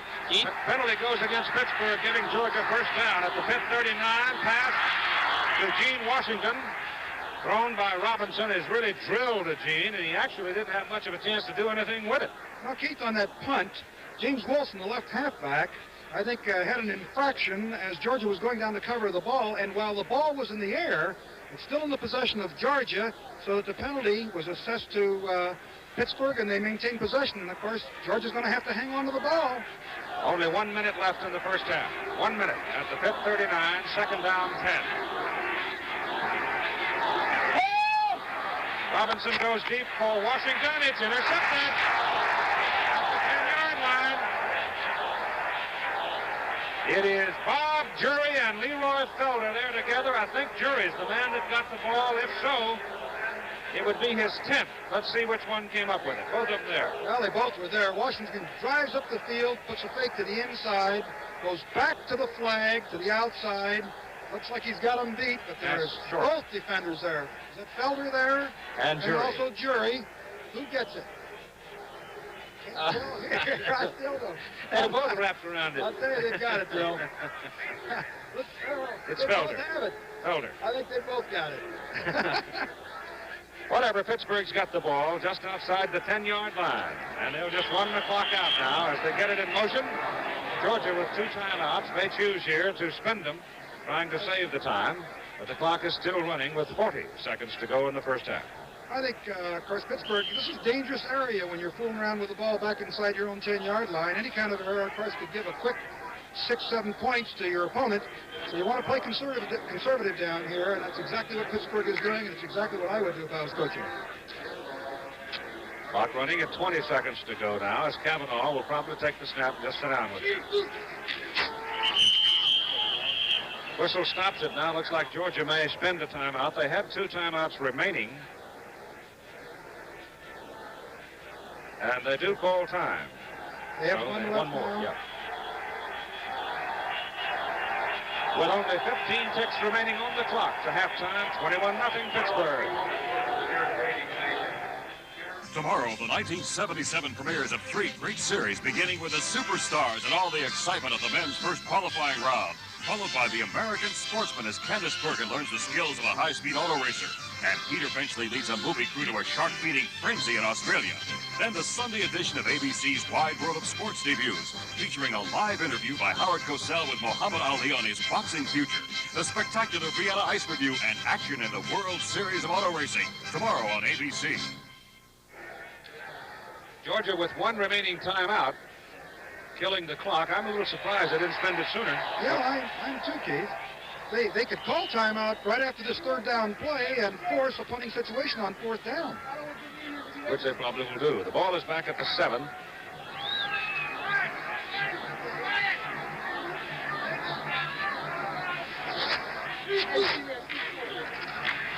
And the ball off this time to Elliott Walker, and now Georgia spins the timeout, and they will force Pittsburgh to kick it away with 11 seconds to go.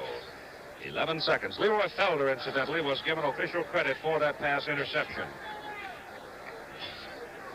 The Goodyear blimp is sailing over the city of New Orleans, Louisiana, with Chuck Laveau as the captain, Bill Sullivan, our cameraman, and Al Epstein, the video, providing that picture of this great old city. And it has been festive this week. It's like Mardi Gras, they tell me. Sugar Bowl committee does an outstanding job in making everybody comfortable. And it is quite a chore. 11 seconds now as Swider is in the end zone. Larry will punt out of the end zone. Coming after it. Gets it away. Good one. Mitchell. Pinned down at the Pittsburgh 41 with 1 tick on the clock remaining. 42-yard punt and a 7-yard return. Looks like Georgia will get 1 play. Get 1, they'll probably throw it down in the end zone. Anything can happen. 76,117 here in the Superdome watching the Louisiana Superdome. Might have saved themselves a little bit more time. I didn't realize that they had enough timeouts to kill the clock the way they did. But they are able to put one ball up in the air, and you know, who knows, even though you're playing back for a long pass, the ball juggles around and sometimes the offense comes up with it. I think that's what we'll see here, Keith. Davis and Washington both wide right. Robinson straight back. For Washington. Intercepted in the end zone by Jury. There's number 10 for Bob for 1976, the 76 season. And the first half is over with Pittsburgh leading 21-0. And here's Jim. Not a bad little half, Coach. I'm sure you're happy. Well, I'm never happy till the game's over and we win, Jim. Yes, our football team's played very aggressive football, and both teams are playing with a lot of emotion. I'm very pleased. Our passing game, I think, really helped us open up the game, plus our defense is doing a great job. I wonder if it's occurred to you this is the last time you go into the locker room with these guys. It has, but I tell you what, I haven't tried to dwell on it because this football team has more to work for than John Majors. They're a great group of young men, and we've got another half to play. Okay, thanks very much for spending time with us, and good luck in the second half. Coach John Majors of Pittsburgh. Halftime, Pitt 21 and Georgia nothing, and we'll be back to the Superdome right after this. Well, hold on a second. Keep that. Last year, the Los Angeles County Sheriff's Department put a specially equipped 76 Chevy Nova through 24 tests of durability, performance, and efficiency. Then they placed the largest single order for compact police cars in U.S. history and selected the Chevrolet Nova. The same people that built these Novas for the police built 3 Nova models for you to drive. The size, the value, the durability you want in today's cars. You never needed Nova more. I'm Walt Garrison, and I don't smoke, but I still enjoy tobacco. Smokeless tobacco, like Skoal here. Just a pinch between my cheek and gum, and I get full tobacco pleasure. And since I don't ride up, I can use it doing almost anything. So go smokeless with Skoal, Copenhagen, and Happy Days Men. The tobaccos you don't have to smoke to enjoy.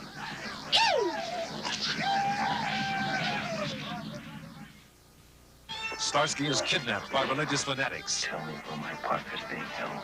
You gotta kill him. And the most wanted infiltrate a white-collar prison. All right, who do I kill? Just one of the hypocrites around here. I'll debate. Right after Starsky and Hutch. Tonight, starting at 9, 8 Central and Mountain on ABC.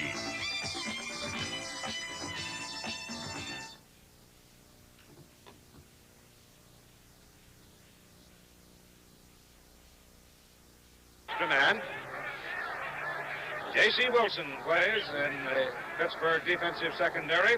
Leroy Felder had a pass interception in the first half, and Bob Jury was the leading interceptor with a total of 9 during the regular season. Second down, call it 8 yards to go for Georgia from the 27. Ball again goes to Al Pollard, and he's up to the 29-yard line, and that's all there is for him. So Georgia's going to be looking at third down and about 6 yards to go. Looks like they're trying to be patient. They've run 2 plays straight into the line. They picked up about 5 yards. Oh, there's Nick Russell, huh? Yep. I imagine Ert did some talking at halftime. Yeah, I'll guarantee. Third down and 6. Pittsburgh with a 7-man front.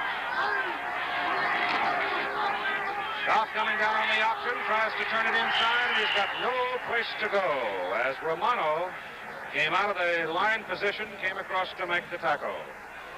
But Romano got over there awful quick. Playing the nose man, number 91, you see him shed the block, pursue along the line of scrimmage, and get Goff. Looked like Goff might be able to pick up a first down, makes a tackle for no gain.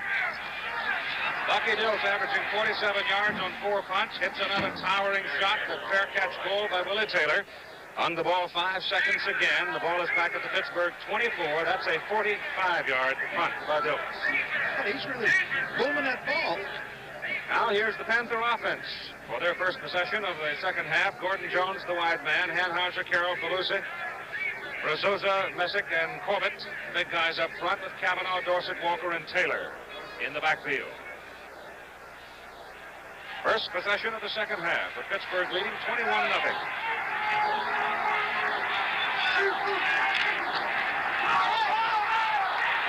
Fumble. Walker had the ball, and he lost it, apparently, but Georgia's begging the case. Now the official says yes. Lawrence Pratt, number 92. back into this football game. Let's see what they can do with it from the 26-yard line. Bulldogs get the ball at the Pittsburgh 26-yard line as Lawrence Kraft came up for the ball. It was handled by Walker, and I'm not sure that Elliott ever really did get a hold of it. Well, it's hard to tell whether or not he had full possession of the ball. He lost it early. So here's a big opportunity for the Bulldogs.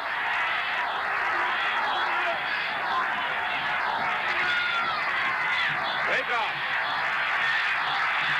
Holy flag goes down as Goff goes to the Pittsburgh 19. What does it mean when it comes from that deep man? I don't know. He came clear from the back judge. Came clear from the left corner of the play. I don't know what he saw here. Let's take a look. Face mask.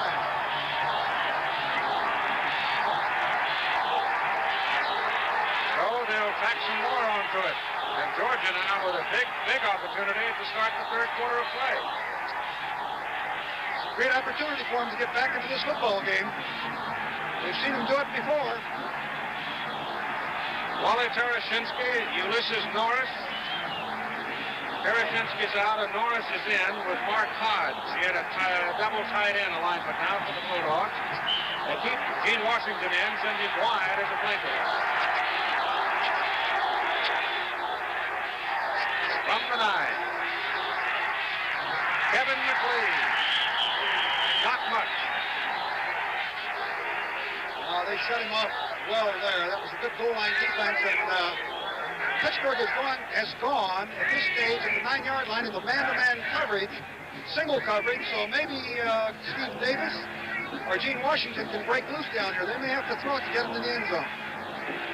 Comment there on the Georgia passing for the season. Second down from the 9. Comes. Goff to Washington. Can't find him. He overthrows Pollard. Ray Goff had Pollard in an attacking posture that time as he could have cut and gone for the corner, but he couldn't get the ball to it. Well, Pollard came out as the third receiver, flooding the side. He had a little leverage there, but he didn't get the ball to it. And so it is third down from the 9. Davis coming back in now as they bring out one of those tight ends. It is Hodge coming out. And Steve Davis is back in. Gene Washington put a cute little move on the Pittsburgh cornerback that time as he started right and literally spun around and curled back inside. How about the end around here, maybe? Third down from the 9. There it is. Davis pitches it out to McLean. Fumble. But they call him down at the 7. You very seldom will see better defensive play than that. Really was well defense. It was also well executed. You take another look at it. He fakes the ball into the line, gives the ball to the end coming around. He pitches it on out, but there's about 4 or 5 Pittsburgh players over here ready to make the play. Georgia will go for 3. Alan Levitt was in for the extra point try out of Matt Robinson's hold. It is up. And from just inside the 25-yard line, it is good. With 11 minutes and 30 seconds to play in the third quarter, Georgia gets on the board. It leads it 21-3. You know, even in a plastic world, some things should never change. Like blue jeans. There's nothing plastic or phony about them. They're made of cotton. Look at the label. 100% cotton denim. That's why jeans fit natural, feel natural, and wash cotton clean. I tell you, you can't beat 100%. Mr. John here with the late night. If denim jeans aren't all cotton, they're not denim jeans at all. Who's around? Let's shoot pool for it. The table's busy. You want to arm wrestle? Tennis elbow. Darts? Darts. When it's right, you know it. When it's good, you feel it. Some things you just know are right, like Schlitz. We brew it that way because we know you never lose your taste for quality. There's just one word for beer. I think I've been hustled. And you know it. The Georgia Bulldogs get 3 points out of the break when they desperately needed 7. And now they'll kick it off. Levitt will kick it away. Larry Sims and Willie Taylor, deep for Pittsburgh. It's Sims in the end zone. Going to come out with it from 4 yards. Gets to the 15, 16, and that's it. You know, the Pittsburgh team being able to hold and yielding only a field goal probably helped a tremendous momentum shift that could have occurred, although there was good coverage by Georgia Bulldogs here. And they're going to force Pittsburgh to go the long way, 85 yards here. Just outside the 15-yard line for the Panthers. They have been dominant. The three-quarter statistics really tell you that. They had 283 yards in the first half to only 78 for Georgia. As Matt Cavanaugh hands the ball to Tony Dorsett. And he's out to the 20 across to the 21. Jeff Sanders and Dickie Clark. The tackle, 99-87. Plenty of Bulldogs in on him.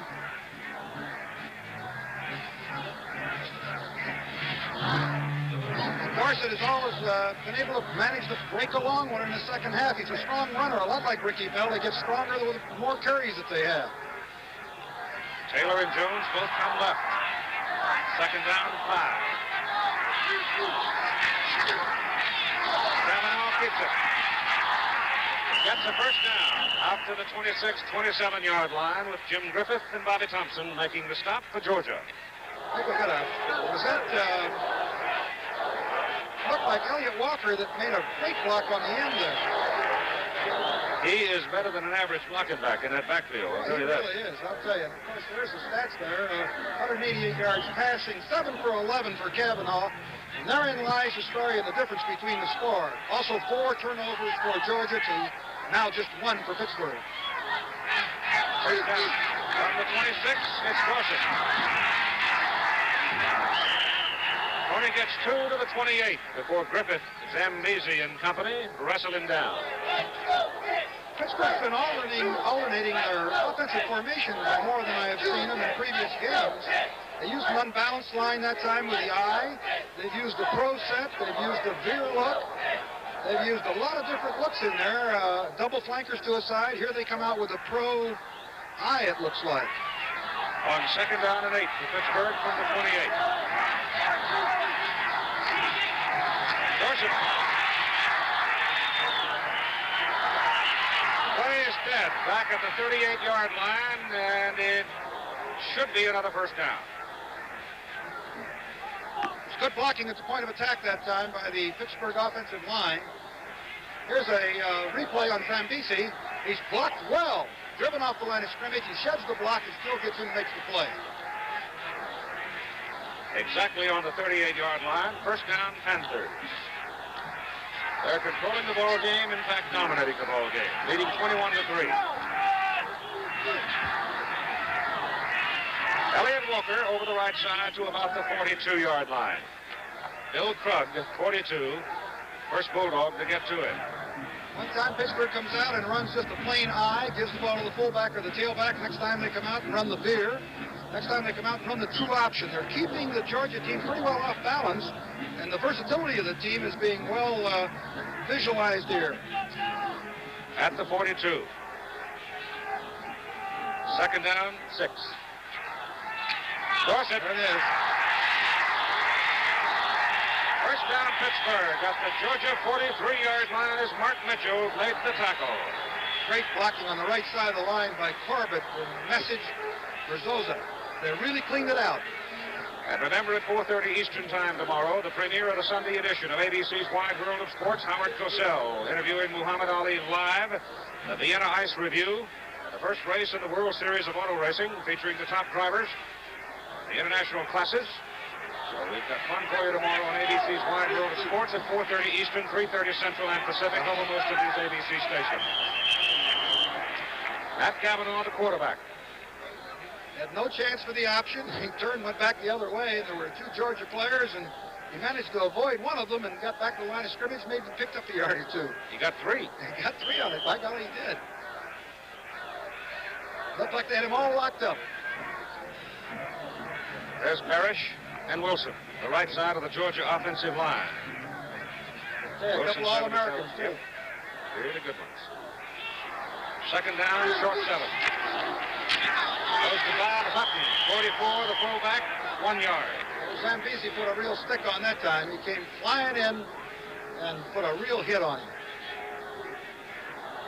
We'll get a replay on it right here. Watch 44. Watch him step right inside here, right between the seams, put on a super tackle on Bob Hutton, number 44. Third and 5 on the Georgia 38.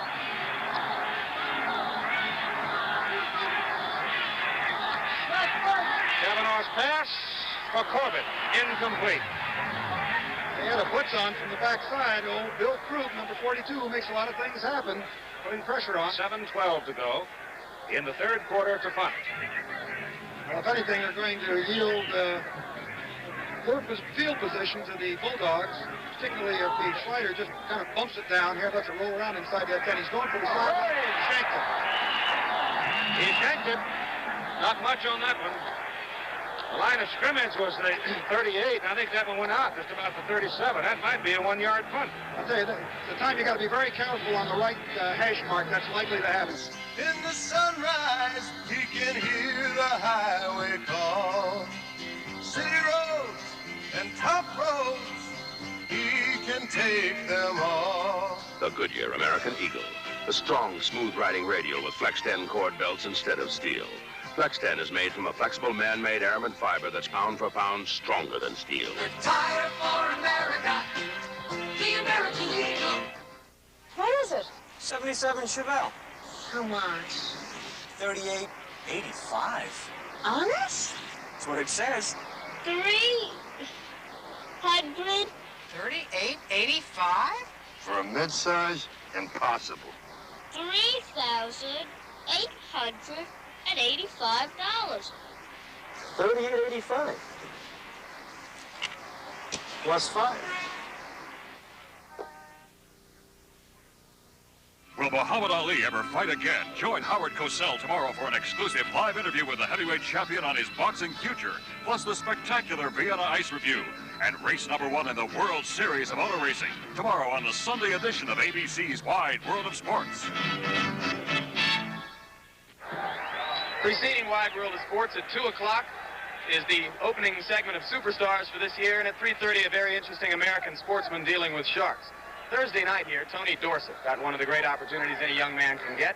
Tony's a communications major at the University of Pittsburgh. He was invited to do the sports segment on the air, live television at one of the local stations here in New Orleans.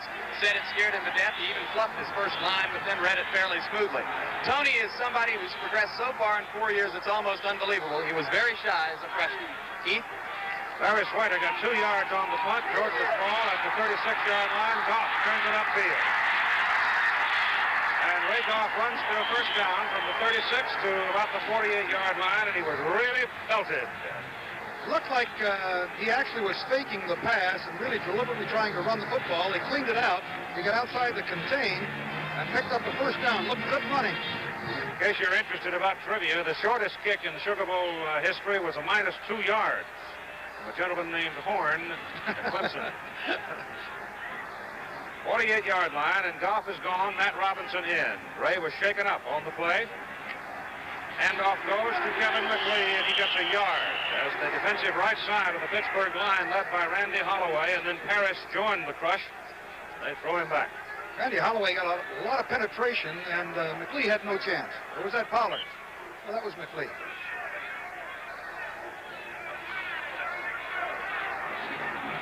Second down 9 for Georgia, just short of midfield.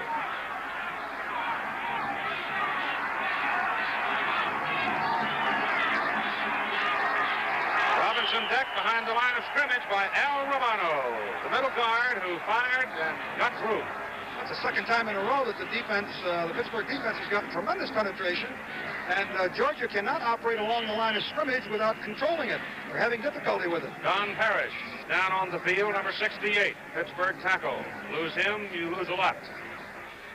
Looks like it might be a knee or an ankle, so we'll have a timeout here for Pittsburgh while they attend to Don Parrish, and Dan Zelahay will come in. Sophomore, number 79, replacing him with 5:56 to go in the third quarter of play, and Pittsburgh leading Georgia 21-3. We'll be right back. Aerosol, not an economical way to apply deodorant. In fact, you'd use up this 4-ounce can of bleeding aerosol, buy another, use it up, buy a third, use it up, before you'd use up 1 2.5-ounce Speed Stick. Men and Speed Stick is solid deodorant. An even, effective layer of protection you apply directly. Nothing's wasted. That's why 1 million more Americans took our advice last year. They got off the can. They got on the stick. It took it all.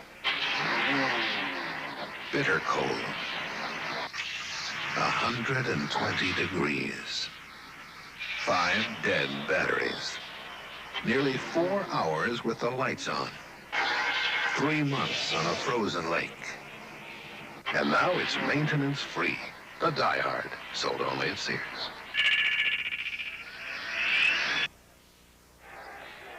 Inside the Louisiana Superdome, with Pittsburgh leading Georgia 21-3, and Don Parrish has been helped off the field. It looks like a knee. Zelahi replaces him for the Georgia Bulldogs. It is 3rd down and 10 from their own 49. They need a big play. They need some points.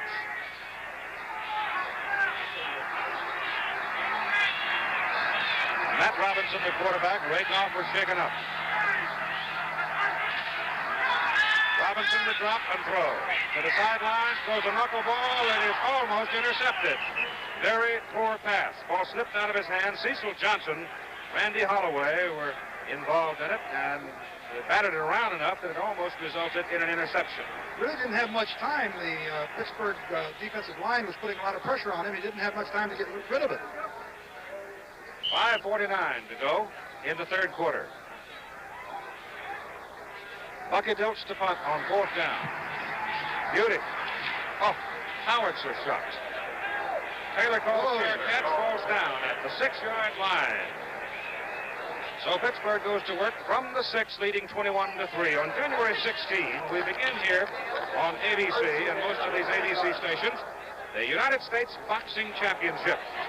To establish national title holders at all categories. Watch for that starting on January 16, right here over most of these ABC stations.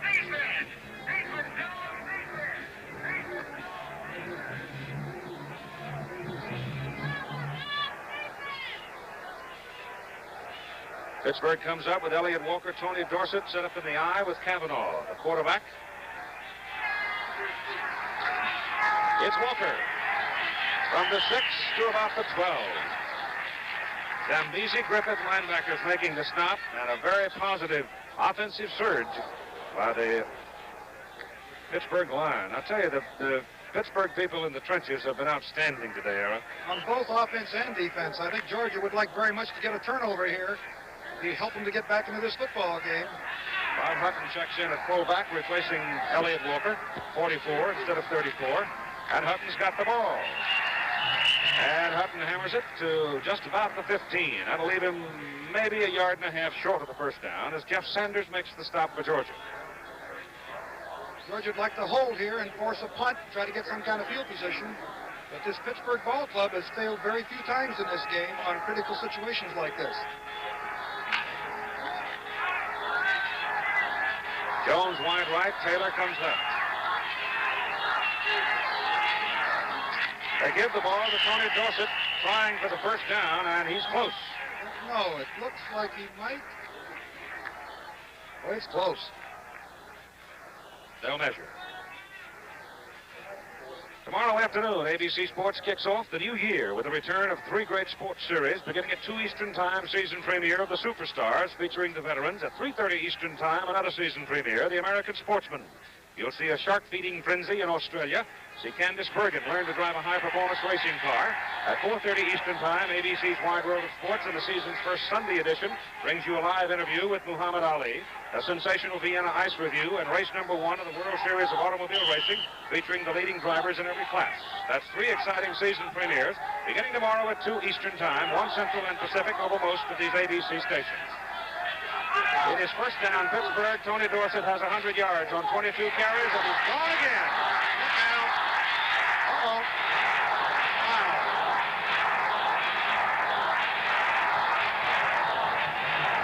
Johnny Henderson brought him down after 16-yard line. Well, that was a great saving tackle. It was a super run by Dorsett, and also a great save of the touchdown. We'll watch it on the replay. Watch Dorsett come off tackle. Two good blocks at the point there. He gets into the secondary. Now you can see the cutting ability and the speed of Tony Dorsett. He's running away from him here. Then a block, and a great save by Henderson from the touchdown. Tony Dorsett now 167 yards. Well, that's in keeping with the Sugar Bowl record, rushing record, is 199. He's tough to corral for a whole ball game. He always comes up with at least one big run in the game. First down, Georgia 16. Taken inside to the Elliott Walker, number 34, and he's dumped after a yard. Here's a replay on the long run. Cavanaugh moves back, gives the ball to Dorsett. The right tackle pulls. The fullback makes a great block right there. Dorsett springs into the secondary. You can see his speed as he cuts back to the inside. Now he's running away from the Georgia Bulldogs. He almost gets a block that sets him all away. But Henderson, the defensive halfback, as you'll see right here, makes a game-saving, not game-saving, but certainly a touchdown-saving play. Pitch to Dorsett. Hit by number 87, Dickie Clark, for a loss. Back around the 19-yard line. So that'll bring up a third down and 3. Dickie Clark been shooting at him all day and finally got him. Got good penetration, came across and made the tackle. Wonder if you can see Cavanaugh here with a screen. Remember that earlier screen that they threw that they had set up? The Dorsett dropped. Got third and long here. Billy Woods, 37, in the Georgia secondary now. As Cavanaugh drops the throw. The screen. Dorsett. Being executed. Bill Krug makes the tackle. Sam Beasy was back there and helped out on the play, and so was Dickie Clark. They tried to screen it off to the left side here. They didn't get the wall set up. Penetration by the in the wall. And, of course, Carson Long's going to have to try for a field goal here. He missed just barely at 54 yards. Now he's going for 42 yards. He's got plenty of leg. 2 minutes to play, third quarter.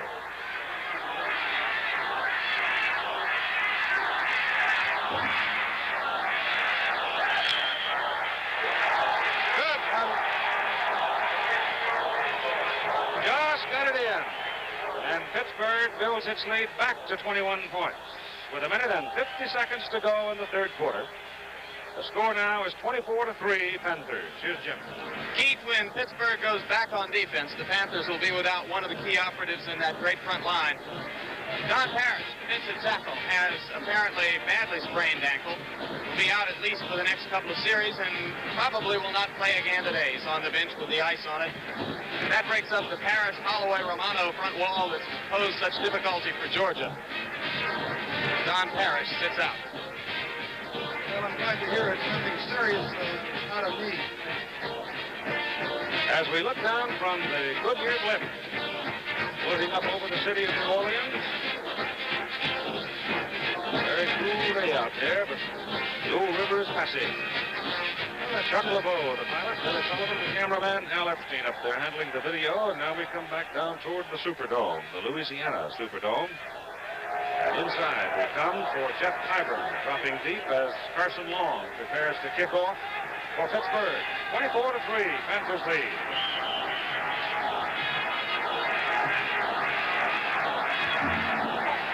It's hit high and hit to the right and goes out of bounds. And for the second time here in the second half, Long will have to kick it from the 35. It's amazing for a guy that's kicked, I think, 17 field goals in 25 attempts, which is a very significant percentage. He's hit 2 of them out of bounds on kickoffs where he's got plenty of time to bump it. He holds a bundle of records, all the records at Pittsburgh for kicking. Well, let's see now. He's 45 for 45 in extra points. Well, that's not bad. And 17 for 25 in field goals. And, of course, that is an outstanding record. He missed that 54-yarder earlier and hit the 42-yarder. So his career list, though, look at that. 43 field goals in his career, Pitt. Second. All right. Let's see what we can do from the 35-yard line as Tyburn now comes up a little bit. hoping to get a little room with it. It's a very high kick. Jeff takes it at the 7. Uh-oh, they're trying to catch it here. Oh. Well, he tried to throw it back across the field to Willie McClendon, and Pittsburgh's coverage was good enough, and the kick was high enough that they were already down to flutter up the play, and he threw the ball out of bounds. Actually, he had a little room to run to the right side if he kept going. Right, he did. Well, they were trying to throw the ball across, trying to get all the Pittsburgh defenders covering the kickoff to one side of the field and throw it back and run down the left sideline, but it was an incompleted lateral. So here's Georgia in a bit of a hole as the ball is marked at the 12-yard line. They're down by 21 points with 1:43 to go in the third quarter. And Ray Goff back in at quarterback, coming out on an option. Oh, I tell you, you see that number 80, Ed Wilimowski, hand fight his way. He just kept stringing that play out. And there was no way that they could seem to get enough on him to get him out of the way. Well, they're trying to throw, and I should say the pass that he's rolling out into, they've got a coverage man in the left flat, a man in the soft spot or on the hash mark side, and he's backed up by another man. And I'll tell you, it's awful tough to throw into that. This is good coverage on the part of Pittsburgh. Second down, 8. Gain 2 yards. Goff keeps it. Puts his head down and lunges to very close to the 20-yard line.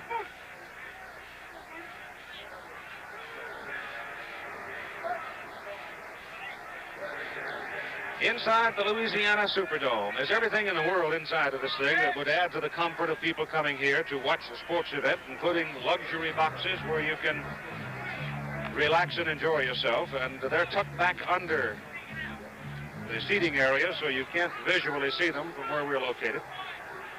And we have 76,117 people in it watching.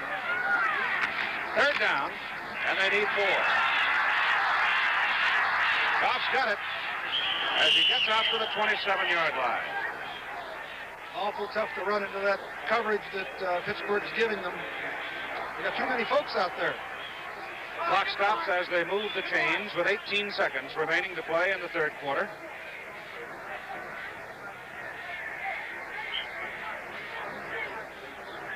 First down Bulldogs at their own 27-yard line.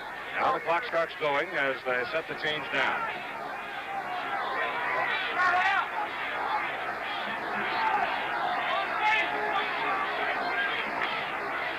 Goff.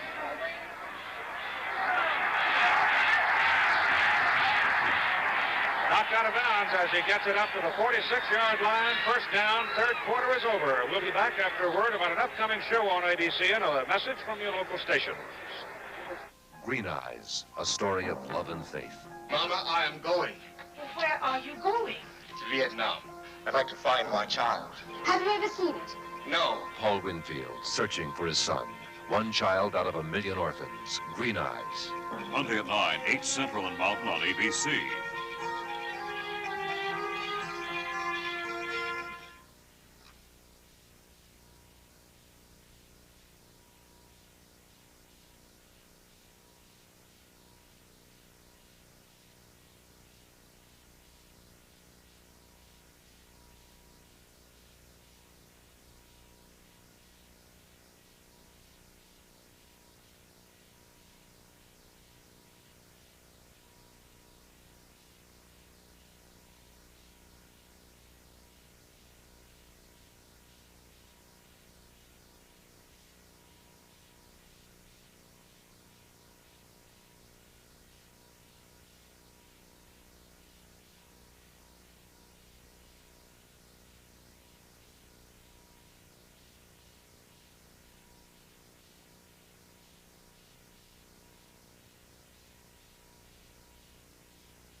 The Pittsburgh Panthers, top-ranked in the nation, just 15 minutes away from locking up a national championship.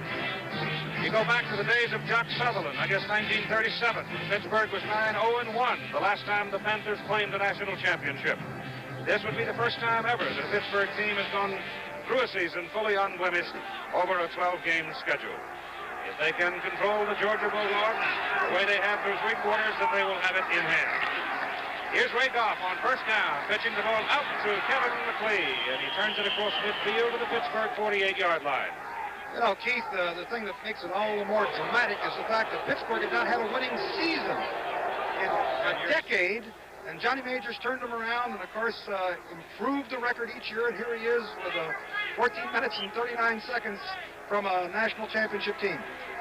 And it's second down and 4, as you see the third quarter stats. Well, at 403 yards to 145 is the dominant Panther statistic, I think, in this game. Ray Goff hands the ball off inside. The try for the first down by the fullback, Al Pollard. He's across the 45, inside the 44. Looks like Al might have made the first down. Did. The ability of Pittsburgh to pass in this game and the inadequacy thus far of Georgia in the passing department. They've only had 18 yards passing, while Pittsburgh has had 183. Has been very important.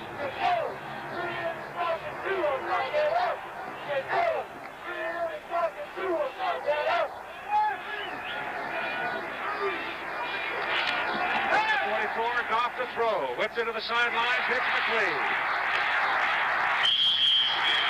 McLeod stepped out of bounds at the 30. Stepped out of bounds back at the 30. He actually ran to about the 12. Jeff Delaney and Al Chesley defensively for Pittsburgh. So McLeod almost got loose. I thought he had. I didn't realize that he had stepped out of bounds. There was an official down there, kept looking at him, and I didn't notice that he had stepped out of bounds on the sideline here. Rather than a double set. McLeod hit hard as he gets to the 27 by Al Chesley, 55, a linebacker.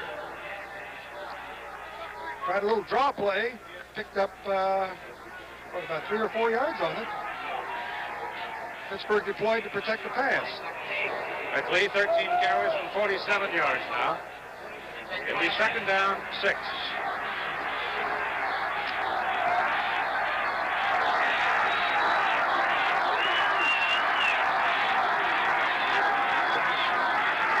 Still got it. Has to give it to Pollard. The ball is loose. Looked like Felder knocked it down. Number 37. I'm still waiting. Pittsburgh signaling their ball, but I haven't seen a striped shirt tell me that yet.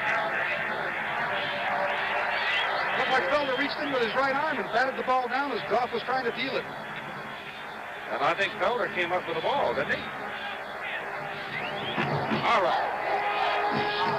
Ball is marked down after 27. 12:54 to go.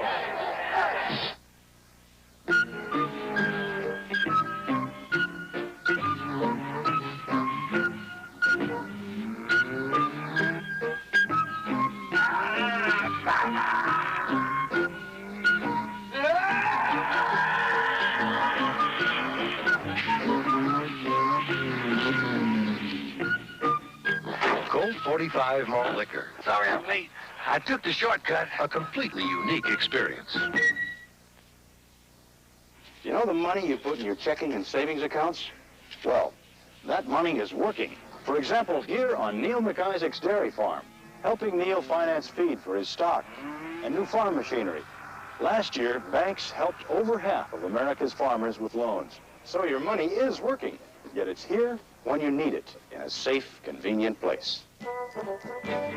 America's bankers, helping you change things for the better. From the preceding play out of the end zone, here's what happened. Watch Felder make a great play for Pittsburgh. Leroy Felder is blocked, gets up, reaches out with his right arm right here, knocks the ball down on the option, and Pollard would have gotten some positive yardage on the sideline. Great defensive play by Leroy Felder. Must be 400 or 500 people on each sideline. It's a little bit difficult to see unless you look at it from the end zone. It's Tony Dorsett across the 30 to the 31. He gets the better part of 4 yards before Ronnie Swopes brings him down. From up here, the acceleration that Dorsett has is very visible. The difference between other backs carrying the ball, he just accelerates so rapidly.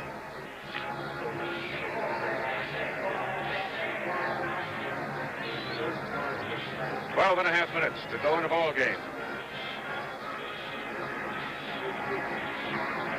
Kavanaugh goes to the sidelines. Pass is complete to Willie Taylor. That time Taylor couldn't get away from the pursuit of the Bulldogs, though they did pick up about 5 yards on the play. Just a little short of the first down, maybe a yard and a half. One thing about those sideline routes, those Pittsburgh receivers, instead of going out of bounds, they'll turn back to the inside and try to go for yardage. Taylor's 4 for 73. That's a pretty good day.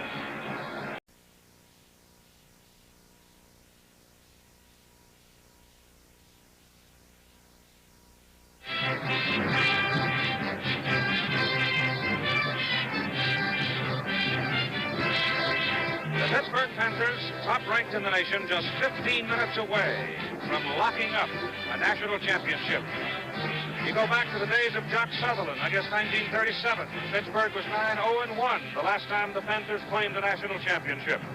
This would be the first time ever that a Pittsburgh team has gone through a season fully unblemished over a 12-game schedule. If they can control the Georgia Bulldogs the way they have through 3 quarters, then they will have it in hand. Here's Ray Goff on first down, pitching the ball out to Kevin McLeod, and he turns it across midfield to the Pittsburgh 48-yard line. You know, Keith, the thing that makes it all the more dramatic is the fact that Pittsburgh has not had a winning season in a decade, and Johnny Majors turned them around and, of course, improved the record each year, and here he is with 14 minutes and 39 seconds from a national championship team. And it's second down and 4 as you see the third quarter stats. Well, at 403 yards to 145 is the dominant Panther statistic, I think, in this game. Ray Goff hands the ball off inside. The try for the first down by the fullback, Al Pollard. He's across the 45, inside the 44. Looks like Al might have made the first down. Did. The ability of Pittsburgh to pass in this game and the inadequacy thus far of Georgia in the passing department. They've only had 18 yards passing, while Pittsburgh has had 183, has been very important.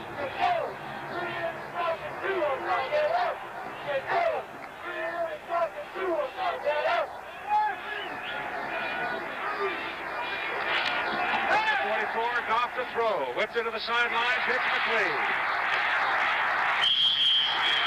McLeod stepped out of bounds at the 30. Stepped out of bounds back at the 30. He actually ran to about the 12. Jeff Delaney and Al Chesley, defensively for Pittsburgh. So McLeod almost got loose. I thought he had. I didn't realize that he had stepped out of bounds. There was an official down there, kept looking at him, and I didn't notice that he had stepped out of bounds on the sideline here. Away from one another rather than a double set. McLeod hit hard as he gets to the 27 by Al Chesley, 55, a linebacker. Tried a little draw play, picked up about 3 or 4 yards on it. Pittsburgh deployed to protect the pass. McLeod, 13 carries and 47 yards now. It'll be second down, 6.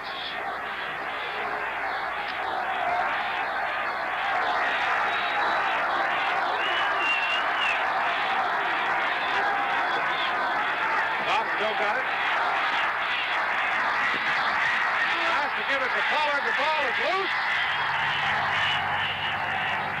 Looked like Felder knocked it down. Number 37. I'm still waiting. Pittsburgh signaling their ball, but I haven't seen a striped shirt tell me that yet. Looked like Felder reached in with his right arm and batted the ball down as Goff was trying to deal it. And I think Felder came up with the ball, didn't he? All right. Ball is marked down at the 27. 12:54 to go.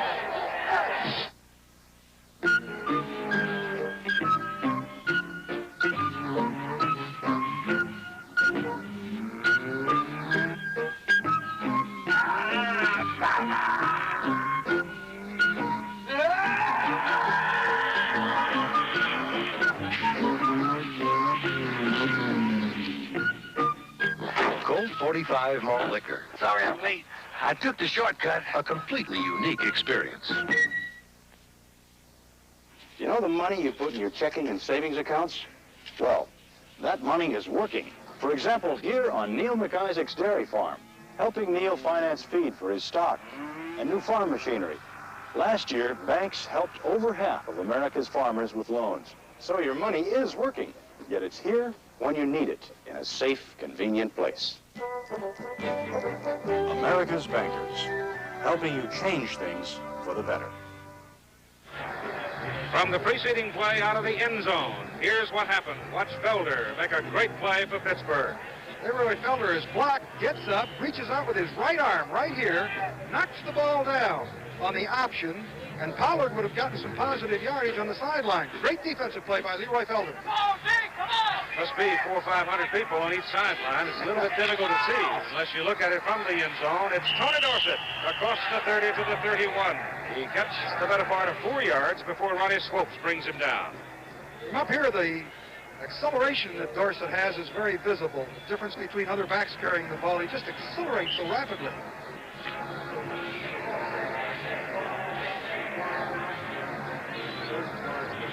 Twelve and a half minutes to go in the ball game. Cavanaugh goes to the sideline. Pass is complete to Willie Taylor. That time Taylor couldn't get away from the pursuit of the Bulldogs, though they did pick up about 5 yards on the play. Just a little short of the first down, maybe a yard and a half. One thing about those sideline routes, those Pittsburgh receivers, instead of going out of bounds, they'll turn back to the inside and try to go for yardage. Taylor's 4 for 73. That's a pretty good day. Third down and 1.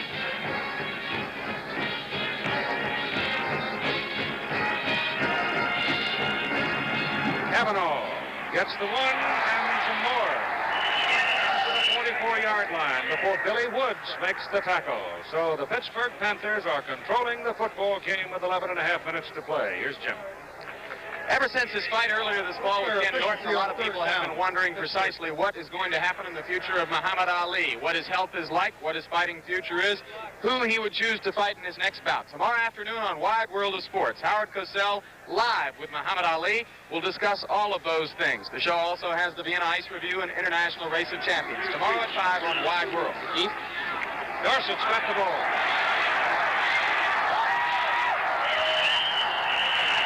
He's closing in on 200.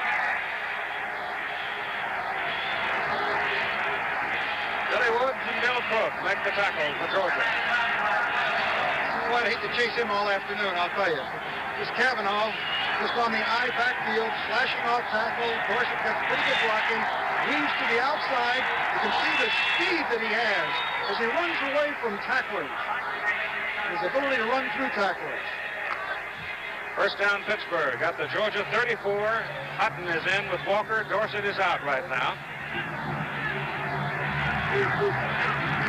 Cavanaugh gives to Walker. He gets a couple of yards. The Sugar Bowl running record, 199 yards, set in 1944 by Eddie Prokop, tailback for Georgia Tech. Techers beat Tulsa 20-18. 26 carries now for 189 yards for Tony. You'll see him next Saturday from the Hula Bowl in Honolulu, Aloha Stadium, right here, over most of these ABC stations. Ricky Bell's going to be there, too? Yep. Great pass. Cavanaugh to throw. Going deep. Oh, gets it complete. Just batted away from Willie Taylor by Billy Woods. Woods 6'2", 188. He replaced Johnny Henderson a few moments ago in the secondary for Georgia. Johnny Henderson at 6 feet might not have been able to break up that play. Oh, he made a great play. He reaches out with his left arm just to save it. You see here, Billy Woods chasing up the field. Now watch him with his left arm. He's beaten by about 2 yards. And he reaches out with his left arm here and just deflects the ball enough. And Willie Taylor thought he had 6. Instead, it's 3rd and 8 from the Georgia 32. Groups in the backside. Pushed off the play, passes away and thrown too high, intended for Gordon Jones.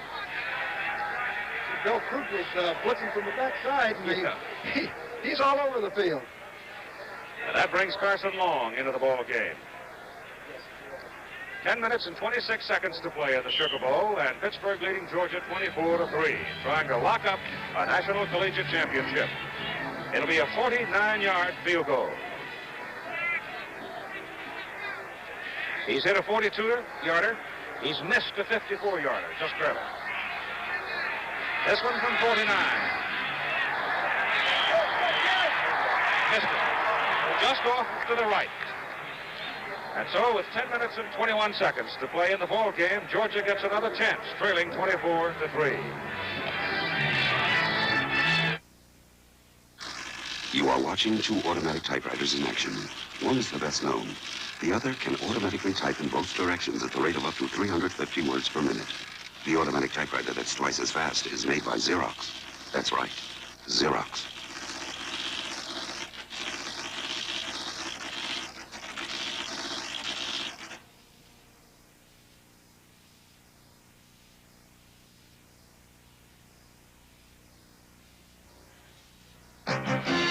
Energy for a strong America. That's just half of the tallest offshore platform ever built. When it's joined with the other half, she'll stand nearly as tall as the Empire State Building and will have cost approximately $70 million to build. This platform is a good example of how Exxon is putting its capabilities to work. Its offshore experience, its technical know-how, and its financial resources to provide energy for a strong America. Tomorrow marks the 1977 debut of the Superstars and the first of 4 men's qualifying rounds featuring the veterans. Great athletes who've retired from pro sports, including Bob Cousy, Al Kaline, Bobby Richardson, Jim Bryan, and Jim Taylor. Tomorrow on ABC.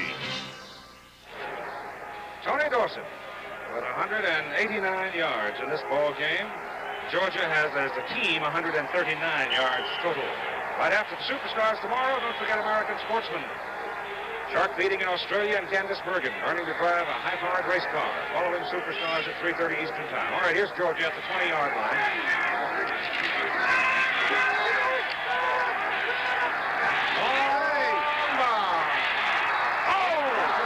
Gene Washington could not hold it. Steve Davis threw it. That's a play that beat Florida a year ago when they used that tight end to come around and throw to the flanker, and Davis delivered it right on the money. He really did. The ball went right through his hands. It would have been a big gainer. Well-executed play. It was right there, too. It was Appleby in Washington that hooked up in that big play that won a game for Georgia a year ago against Florida, but this time the ball slithers through the hands of Gene Washington and drops incomplete. Second down, 10.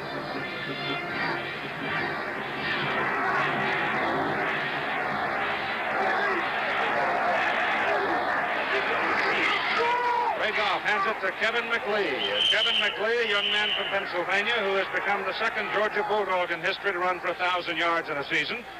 Frankie Sinkwitz, the great old tailback, was the man who did it first, and McLee was the second.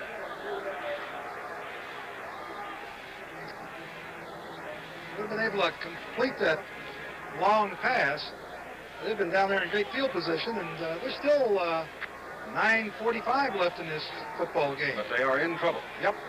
Mark Wilson, number 8, in wide, left, for Georgia.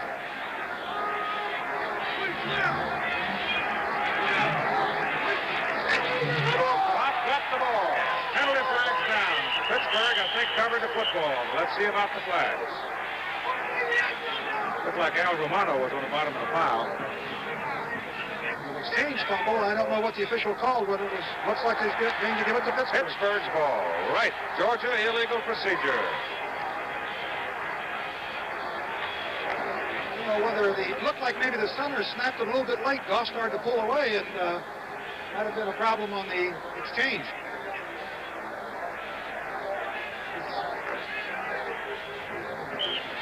You see Romano right here, number 91. You see the ball fly out to his left side and recovered by the Pittsburgh. I can't tell what the number is Chesley, there. 55. Chesley? Mm-hmm. And so here's Pittsburgh with a great opportunity just outside the Georgia 22-yard line as Kavanaugh gives it to Dorsett, and Tony is hit after maybe a yard by Ronnie Swopes, number 78 in red. I'll tell you, trying to harness that Dorsett for 60 minutes is an almost impossible task. I've seen him do it time and time again in a 4-year career, and he's done it again today. There's almost a carbon copy of O.J. when the Juice was tearing him up at Southern Cal. He was like that. You'd hold him for 35, 40 minutes and bang. They're durable. They just run that ball, keep it. Kavanaugh pitches to Dorsett. And Mark Mitchell comes across, number 24 from his safety position to knock Tony down and picks him up. Mark really flew up there, good support by the secondary. Not very big fella, 5'11", about 172, but he moved up there with good support. I think he was standing on something when they measured him. I'm not sure he's that tall. He may not be, he doesn't look that tall. He sure plays hard. Ball is at the 22. It's third down and about 9.5 yards to go for a first down. Cavanaugh throws for Jones, and he drills it in there. Same pass. They come out with a unbalanced line with a double flanker to the right, and they just come driving down the field. Cavanaugh fakes the run, the option to the right, and then he delivers the ball. It's well covered here. Mitchell's there, but so's the ball. Inside the 15, where it is fourth down and about 2 yards. Carson Long is in for the field goal try. Cavanaugh now a 10 out of 17 for 197 yards in passing. Well, that's a big story in this game, I think. Larry Sliders holds the kick by Carson Long. 31 yards. Good. And the Pittsburgh margin goes to 24 with 7:35 to play in the game. 27-3, the Panthers lead. This is a day like no other day. Today you can go where no one has gone and be what no one has been. Monte Carlo by Chevrolet. A car like no other car. A car as unique and original as you are. This is a day like no other day. This is a day. Long after the warranties on your new tires, battery, and car end, the warranty on your new Lafayette 40-channel CB will still be good. For the first time ever, a CB warranted for as long as you own your car. The only warranty of its kind on 3 Lafayette CBs for every need at every Lafayette store. The Lafayette 640 under $120. The 740 under $160. The 940 under $200. Warranted by Lafayette as long as you own your car. It looks right now that the University of Pittsburgh is going to win this national championship. Everyone will remember the big heroes, Al Romano, Tony Dorsett. One man whose name may be forgotten is perhaps, in a sense, the biggest hero of all. Tom Usick, senior quarterback, probably won't play today. He had never played more than 6 or 7 plays. Before a time early this year when Robert Haygood and Matt Cavanaugh, both of the top 2 Pitt quarterbacks, went down with injuries, and suddenly John Majors was desperate. Tom Usick stepped in and played mistake-free football, steady football for 3 games, got the Panthers through the crisis, and then gave the job back to Cavanaugh and went back to the sidelines where he spent the rest of his career. A walk-on, but a big hero, Tom Usick of Pittsburgh. Hey, old Tom's been very useful, too, in preparing teams because he's gifted enough that he can keep that Pittsburgh defense interested in the practice session. That's a big factor. Long kick to the goal line. Coming up at the 2, it is Washington. Trying to break out of the pack, can't do it. They get him up around the 18, 19-yard line. 17-yard return. 7:29 to play in the game, and you see a lot of people here looking up, or they're looking up at the screens that are hanging over the top of the Superdome to see themselves. Some of the coverage up there is apparently taken from our documentation of the game, and some of it is not. Everybody sitting down on the bench looking up, watching the ball game on television, and their vision happens to be obscured from the sidelines. Matt Robinson now in at quarterback for Georgia. Goes to the sidelines. The pass is complete to Jeff Pyburn. And Pyburn, out of a running back position, a freshman out of Athens, gets it up across the 30-yard line to about the 32. That should be a first down. I mentioned earlier that Al Romano and Tony Dorsett will be among a large group of outstanding college football players who will be off to Hawaii to play in the Hula Bowl, which you'll see live next Saturday at 4 Eastern, 3 Central Time over most of these ABC stations. Ricky Bell's going to be there, Vince Ferragamo of Nebraska, Rick Slager from Notre Dame. It'll be an outstanding group of athletes who will have some fun playing in the Hula Bowl next Saturday. Matt Robinson throws it, pass almost picked off by number 14. Just almost stolen by the monster man, Jeff Delaney. That's amazing. Each year that Hula Bowl comes up with the top players in the country. Mark Wilson, the intended receiver, he's from Frostproof, Florida. I used to drive through there once in a while going down to Seaford. Not related to Big Mike Wilson, evidently. Second down, they need about 6 inches. And then a small prayer to get it going again. Pittsburgh arguing for the interception. Romano had put the heat on, and James Wilson was the man who tried to make the interception. Took a little skip off the turf. Cut it on one bounce. Doesn't count in football. We're talking about reference to 6 inches. I don't want to mislead you, but you talk in terms of 6 inches. A couple of times in the ball game where just that much would have made so much difference, where Georgia could have completed a pass, where Gene Washington might have caught the ball over here and held on to it. Tony Flanagan, number 11, comes in now with 7:10 to play in the game, and Tony Flanagan at quarterback is smothered by Randy Holloway. Randy Holloway sensing a kill, realizing that a youngster, a sophomore out of Atlanta, was in for one play, and he just pumped up and came and got him. Holloway is a name that will be very prominent next year. Yeah, I'll tell you, he's a great football player, and I'll tell you, this Pittsburgh team has been very impressive in all phases of the game today. Lucky Dose, hard rush, but gets it out of there. And it takes a Georgia bounce. Sure does. Bounces down to around the 20-yard line. That's 54 yards on the punt. 6:31 to go in the game, and it's Pittsburgh 27-3 over Georgia. The American Eagle. Goodyear's symbol for its all-American kind of radial tire. Goodyear is committed to product innovation. We introduced rayon cord in tires. We created a polyglass tire and the polysteel radial. And now the American Eagle with belts of Flex 10 cord instead of steel. Flex 10 is made from a flexible man-made aramid fiber that's pound for pound stronger than steel. The tire for America, the American Eagle, the tire. Here comes the king. Here comes the king. Here comes the big number one. Here comes the king. Budweiser beer, the king is second to none. When you say fun, one taste will tell you so loud and clear.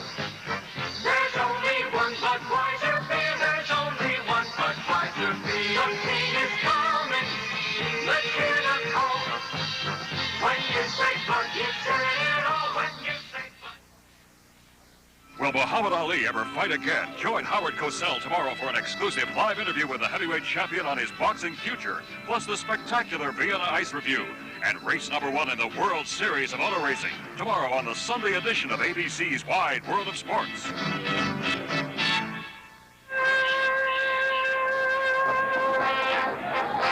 I don't think that's intended to be tapped yet. Here's Pittsburgh now, just inside the 20, in a commanding posture in the ball game as Tony Dorsett, with 190 yards, picks up a couple more. They'll give him about 194, and penalty flags are flying now as we get a scuffle down inside the stack. It's one of those kind that you look like a retaliation on the part of one player, and you wonder which way it'll go. Sometimes don't see the first one. Right. The second guy that gets the penalty assessment. While they're talking, I think it's quite obvious and quite fair to suggest that Pittsburgh has won the national championship in college football for 1976, because they have been the most impressive and dominant football team in here against a very good Georgia team. Here's the scuffle. Let's see here. Well, they called it probably right, a doubleheader, one on each side. I don't think it was anything malicious. Frustration. Yeah, right. Ball is at the 24, second down and 6. Kavanaugh gives it to Dorsett. And he has that little skip when he gets in motion, which makes that linebacker sort of take a look before he commits himself. You know, Keith, I think the other thing that is significant in this great accomplishment of the Pittsburgh Ball Club and Johnny Majors is that he's taken this team and progressively gotten better each season, where he's brought them to what appears to be a national championship. And prior to that time, and I can speak from experience on that point, is because we played Pittsburgh when I was at the University of Notre Dame, and they were struggling and having trouble. It's the right combination of circumstances, get the right players, the right coach, the right motivation, get all the pieces put together, and the end result here is a potential national championship, 5 minutes and 57 seconds away from it. Tony Dorsett gains another yard. He will have the Sugar Bowl rushing record, beating Eddie Prokop's record of 199 yards, which has stood since 1944.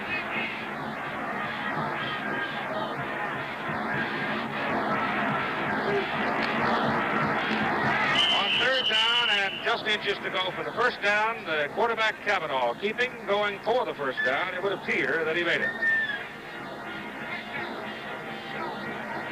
There's the time, which now is the definite ally of the Pittsburgh Panthers. There's some trivia for you, Era, that only one other Heisman Trophy winner ever won the national championship with his team and played in a bowl successfully. He was a little bitty fella. Weighed about 152 pounds with a couple of rocks in his pockets. Now you got me guessing. I'll tell you in a minute. Cavanaugh gives to Dorsett. Got at least a yard out of that play, so he's over 200. Give him 2 yards, make it 2:01. I'll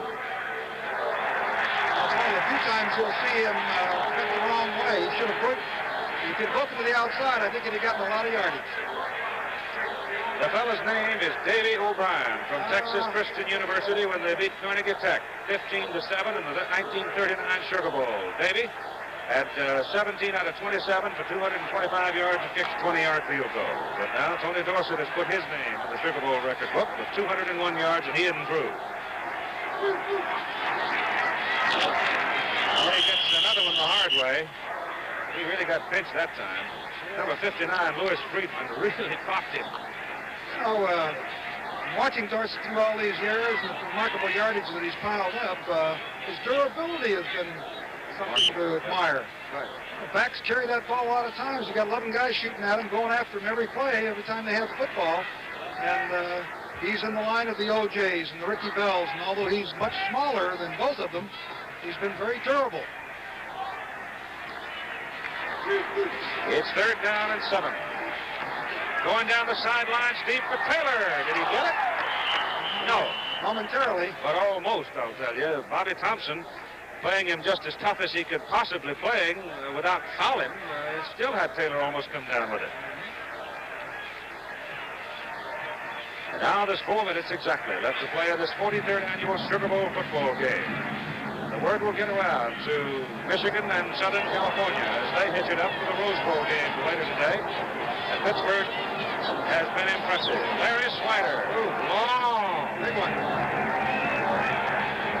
They'll let it go, and they'll mark it down around the 13-yard line. That was a beauty. 54 yards by Larry Swider. Johnny Majors, winding up his collegiate career in Pittsburgh and heading for the hill country of Tennessee, his home. He becomes the football boss at the University of Tennessee. Tomorrow afternoon, ABC Sports kicks off the new year, returning 3 great sports series. 2 p.m. Eastern Time, Superstars, featuring the veterans. Then at 3:30 Eastern Time, the American sportsman with a shark-feeding frenzy in Australia, and Candice Bergen learning to drive a high-performance race car. At 4:30 Eastern Time, ABC's Wide World of Sports. That's all tomorrow. And here's Flanagan in at quarterback. Flips the pass downfield. In the hands of Leroy Felder, who's already intercepted one pass today, knocked down a lateral and recovered it. He'd have walked into the end zone out there if he'd have hung on to the ball. Pass intended for Mark Wilson. Number 37 has had a big day. He's leaving now, and Larry Felton, number 28, replaces him. He's from Cordele, Georgia, playing at Pittsburgh. 2nd down 10 from the 13. Flanagan going wide. Maybe a yard. As Al Chesley, 55, brings him down. Chesley is a sophomore. He'll be back next year. There's TD. A lobster? Well, a couple pinches on it anyway.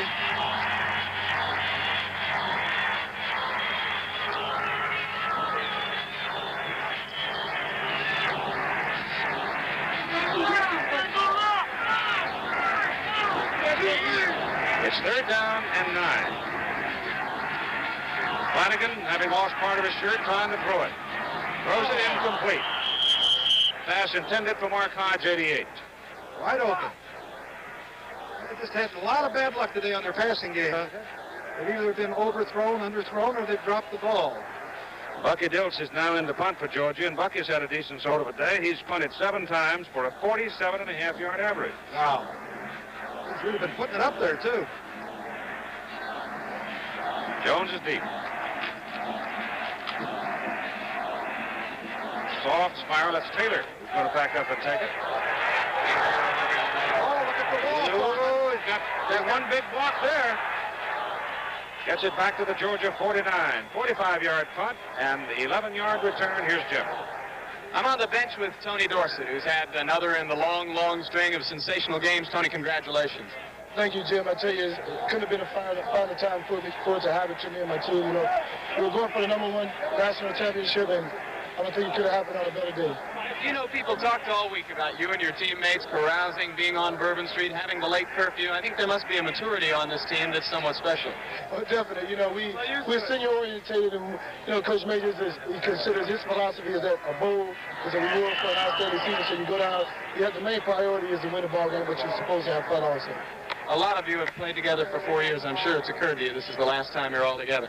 Well, you see, we're all hugged up right here, right now. You know, this is the last time we'll play together, and it's been great. You know, I couldn't get a better thrill out of beating a team other than Georgia. You know, because all week the fans were staying in the hotel with us, and they've been aggravating us all week. And tonight, we're gonna rub it in a little bit.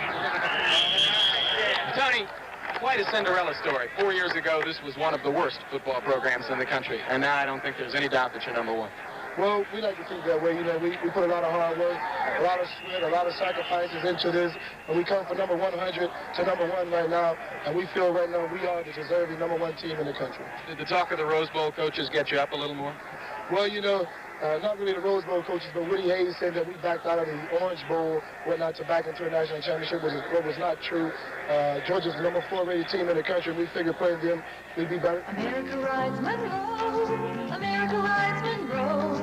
First in shocks, the name to know, America rides Monroe. For over 50 years, people who insist on riding first class buy Monroe shock absorbers from service stations, independent garages, tire stores, and auto supply stores all across America. First in shocks, the name to know, America rides Monroe. Would you believe over 2 million men are getting rid of their gray hair with Grecian Formula 16? I would. No one really wants to be gray. I was getting too gray, but no phony dye job for me. Then a friend told me he used Grecian Formula. I didn't even know it. It's as easy to use as water. Works for any color hair. The change was so gradual and looked so natural, no one even noticed. I left just a little gray. Grecian Formula used by over 2 million men. I bet a lot of your friends are using it, and you don't even know it. And so we wind it down as everything is lighthearted happiness on the Pittsburgh side of the field, and there's a lot of deep gloom for the Georgia Bulldogs as Johnny Majors now is playing everybody. Larry Sims is in the lineup, penalty flag down. Tom Usick is in at quarterback. Tom Sandoval is in at fullback. Randy Rudishan is in there. Number 19 at a flanker position. Rich Cooper is in. Joe Stone is in. George Link, John Packett, Jim Cooley, Steve Gostad. Everybody gets a chance to play, and why not? They've earned it. Marking off the penalty here against Georgia. Bulldogs frustrated. Came in with a 10-1 record. Very proud football team. It's still a fine football team. I think Matt Kavanaugh's passing ability really put the pressure on their secondary and really opened the game up. 34-yard line of Georgia with only 1:46 left to play in the game. Played much better in the second half, Keith. It's only 6-3 ball game in the second half. That's Sims carrying for Pittsburgh. And on the first down play from 34, he gets a couple of yards. Some of the Georgia people on the field now include, well, the Zambees is still out there, I guess. Brad Sescuti is out there. Bob Hope, Robert Hope is on the field. Billy Woods. Bill Krug stays out. Swopes is still in. Louis Friedman out there. Lawrence Kraft still there. Rudishan coming wide to the right side. Busick on 2nd down and 8. Keeps it, pitches it out. Here comes Sims. And Sims, if he could pop that crack right there, he could have been gone. Well, we got a new national champion, looks like, Keith, and this is a well-balanced football team. They went through a difficult schedule, opening up the season against Notre Dame there, which is always a tough chore. I can attest to that.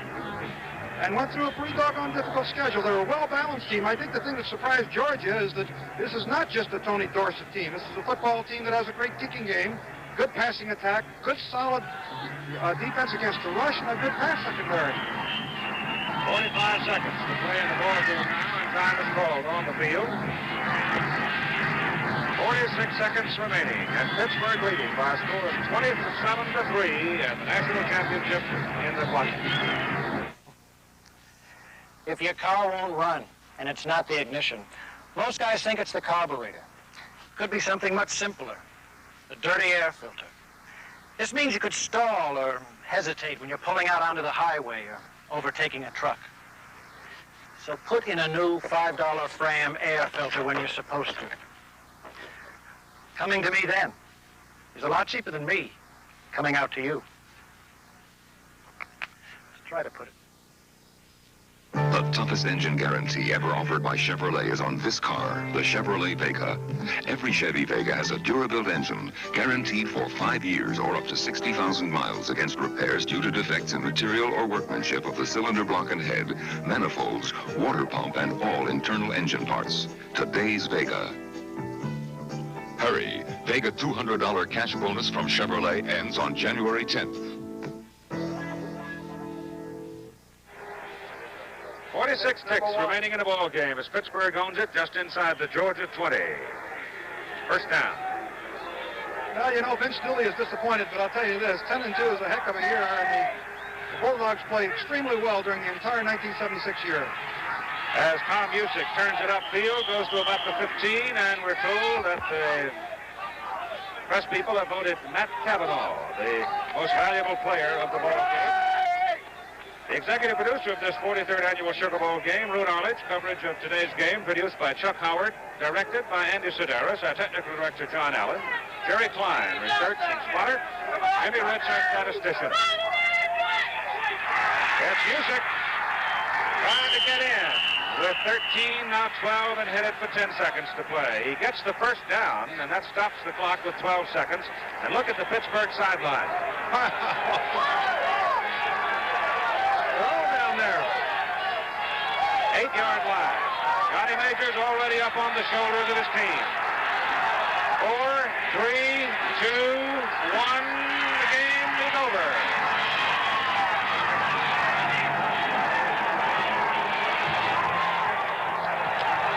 And Johnny Majors gets a ride across the field as the Pittsburgh Panthers defeat the Georgia Bulldogs 27-3, a dominating performance.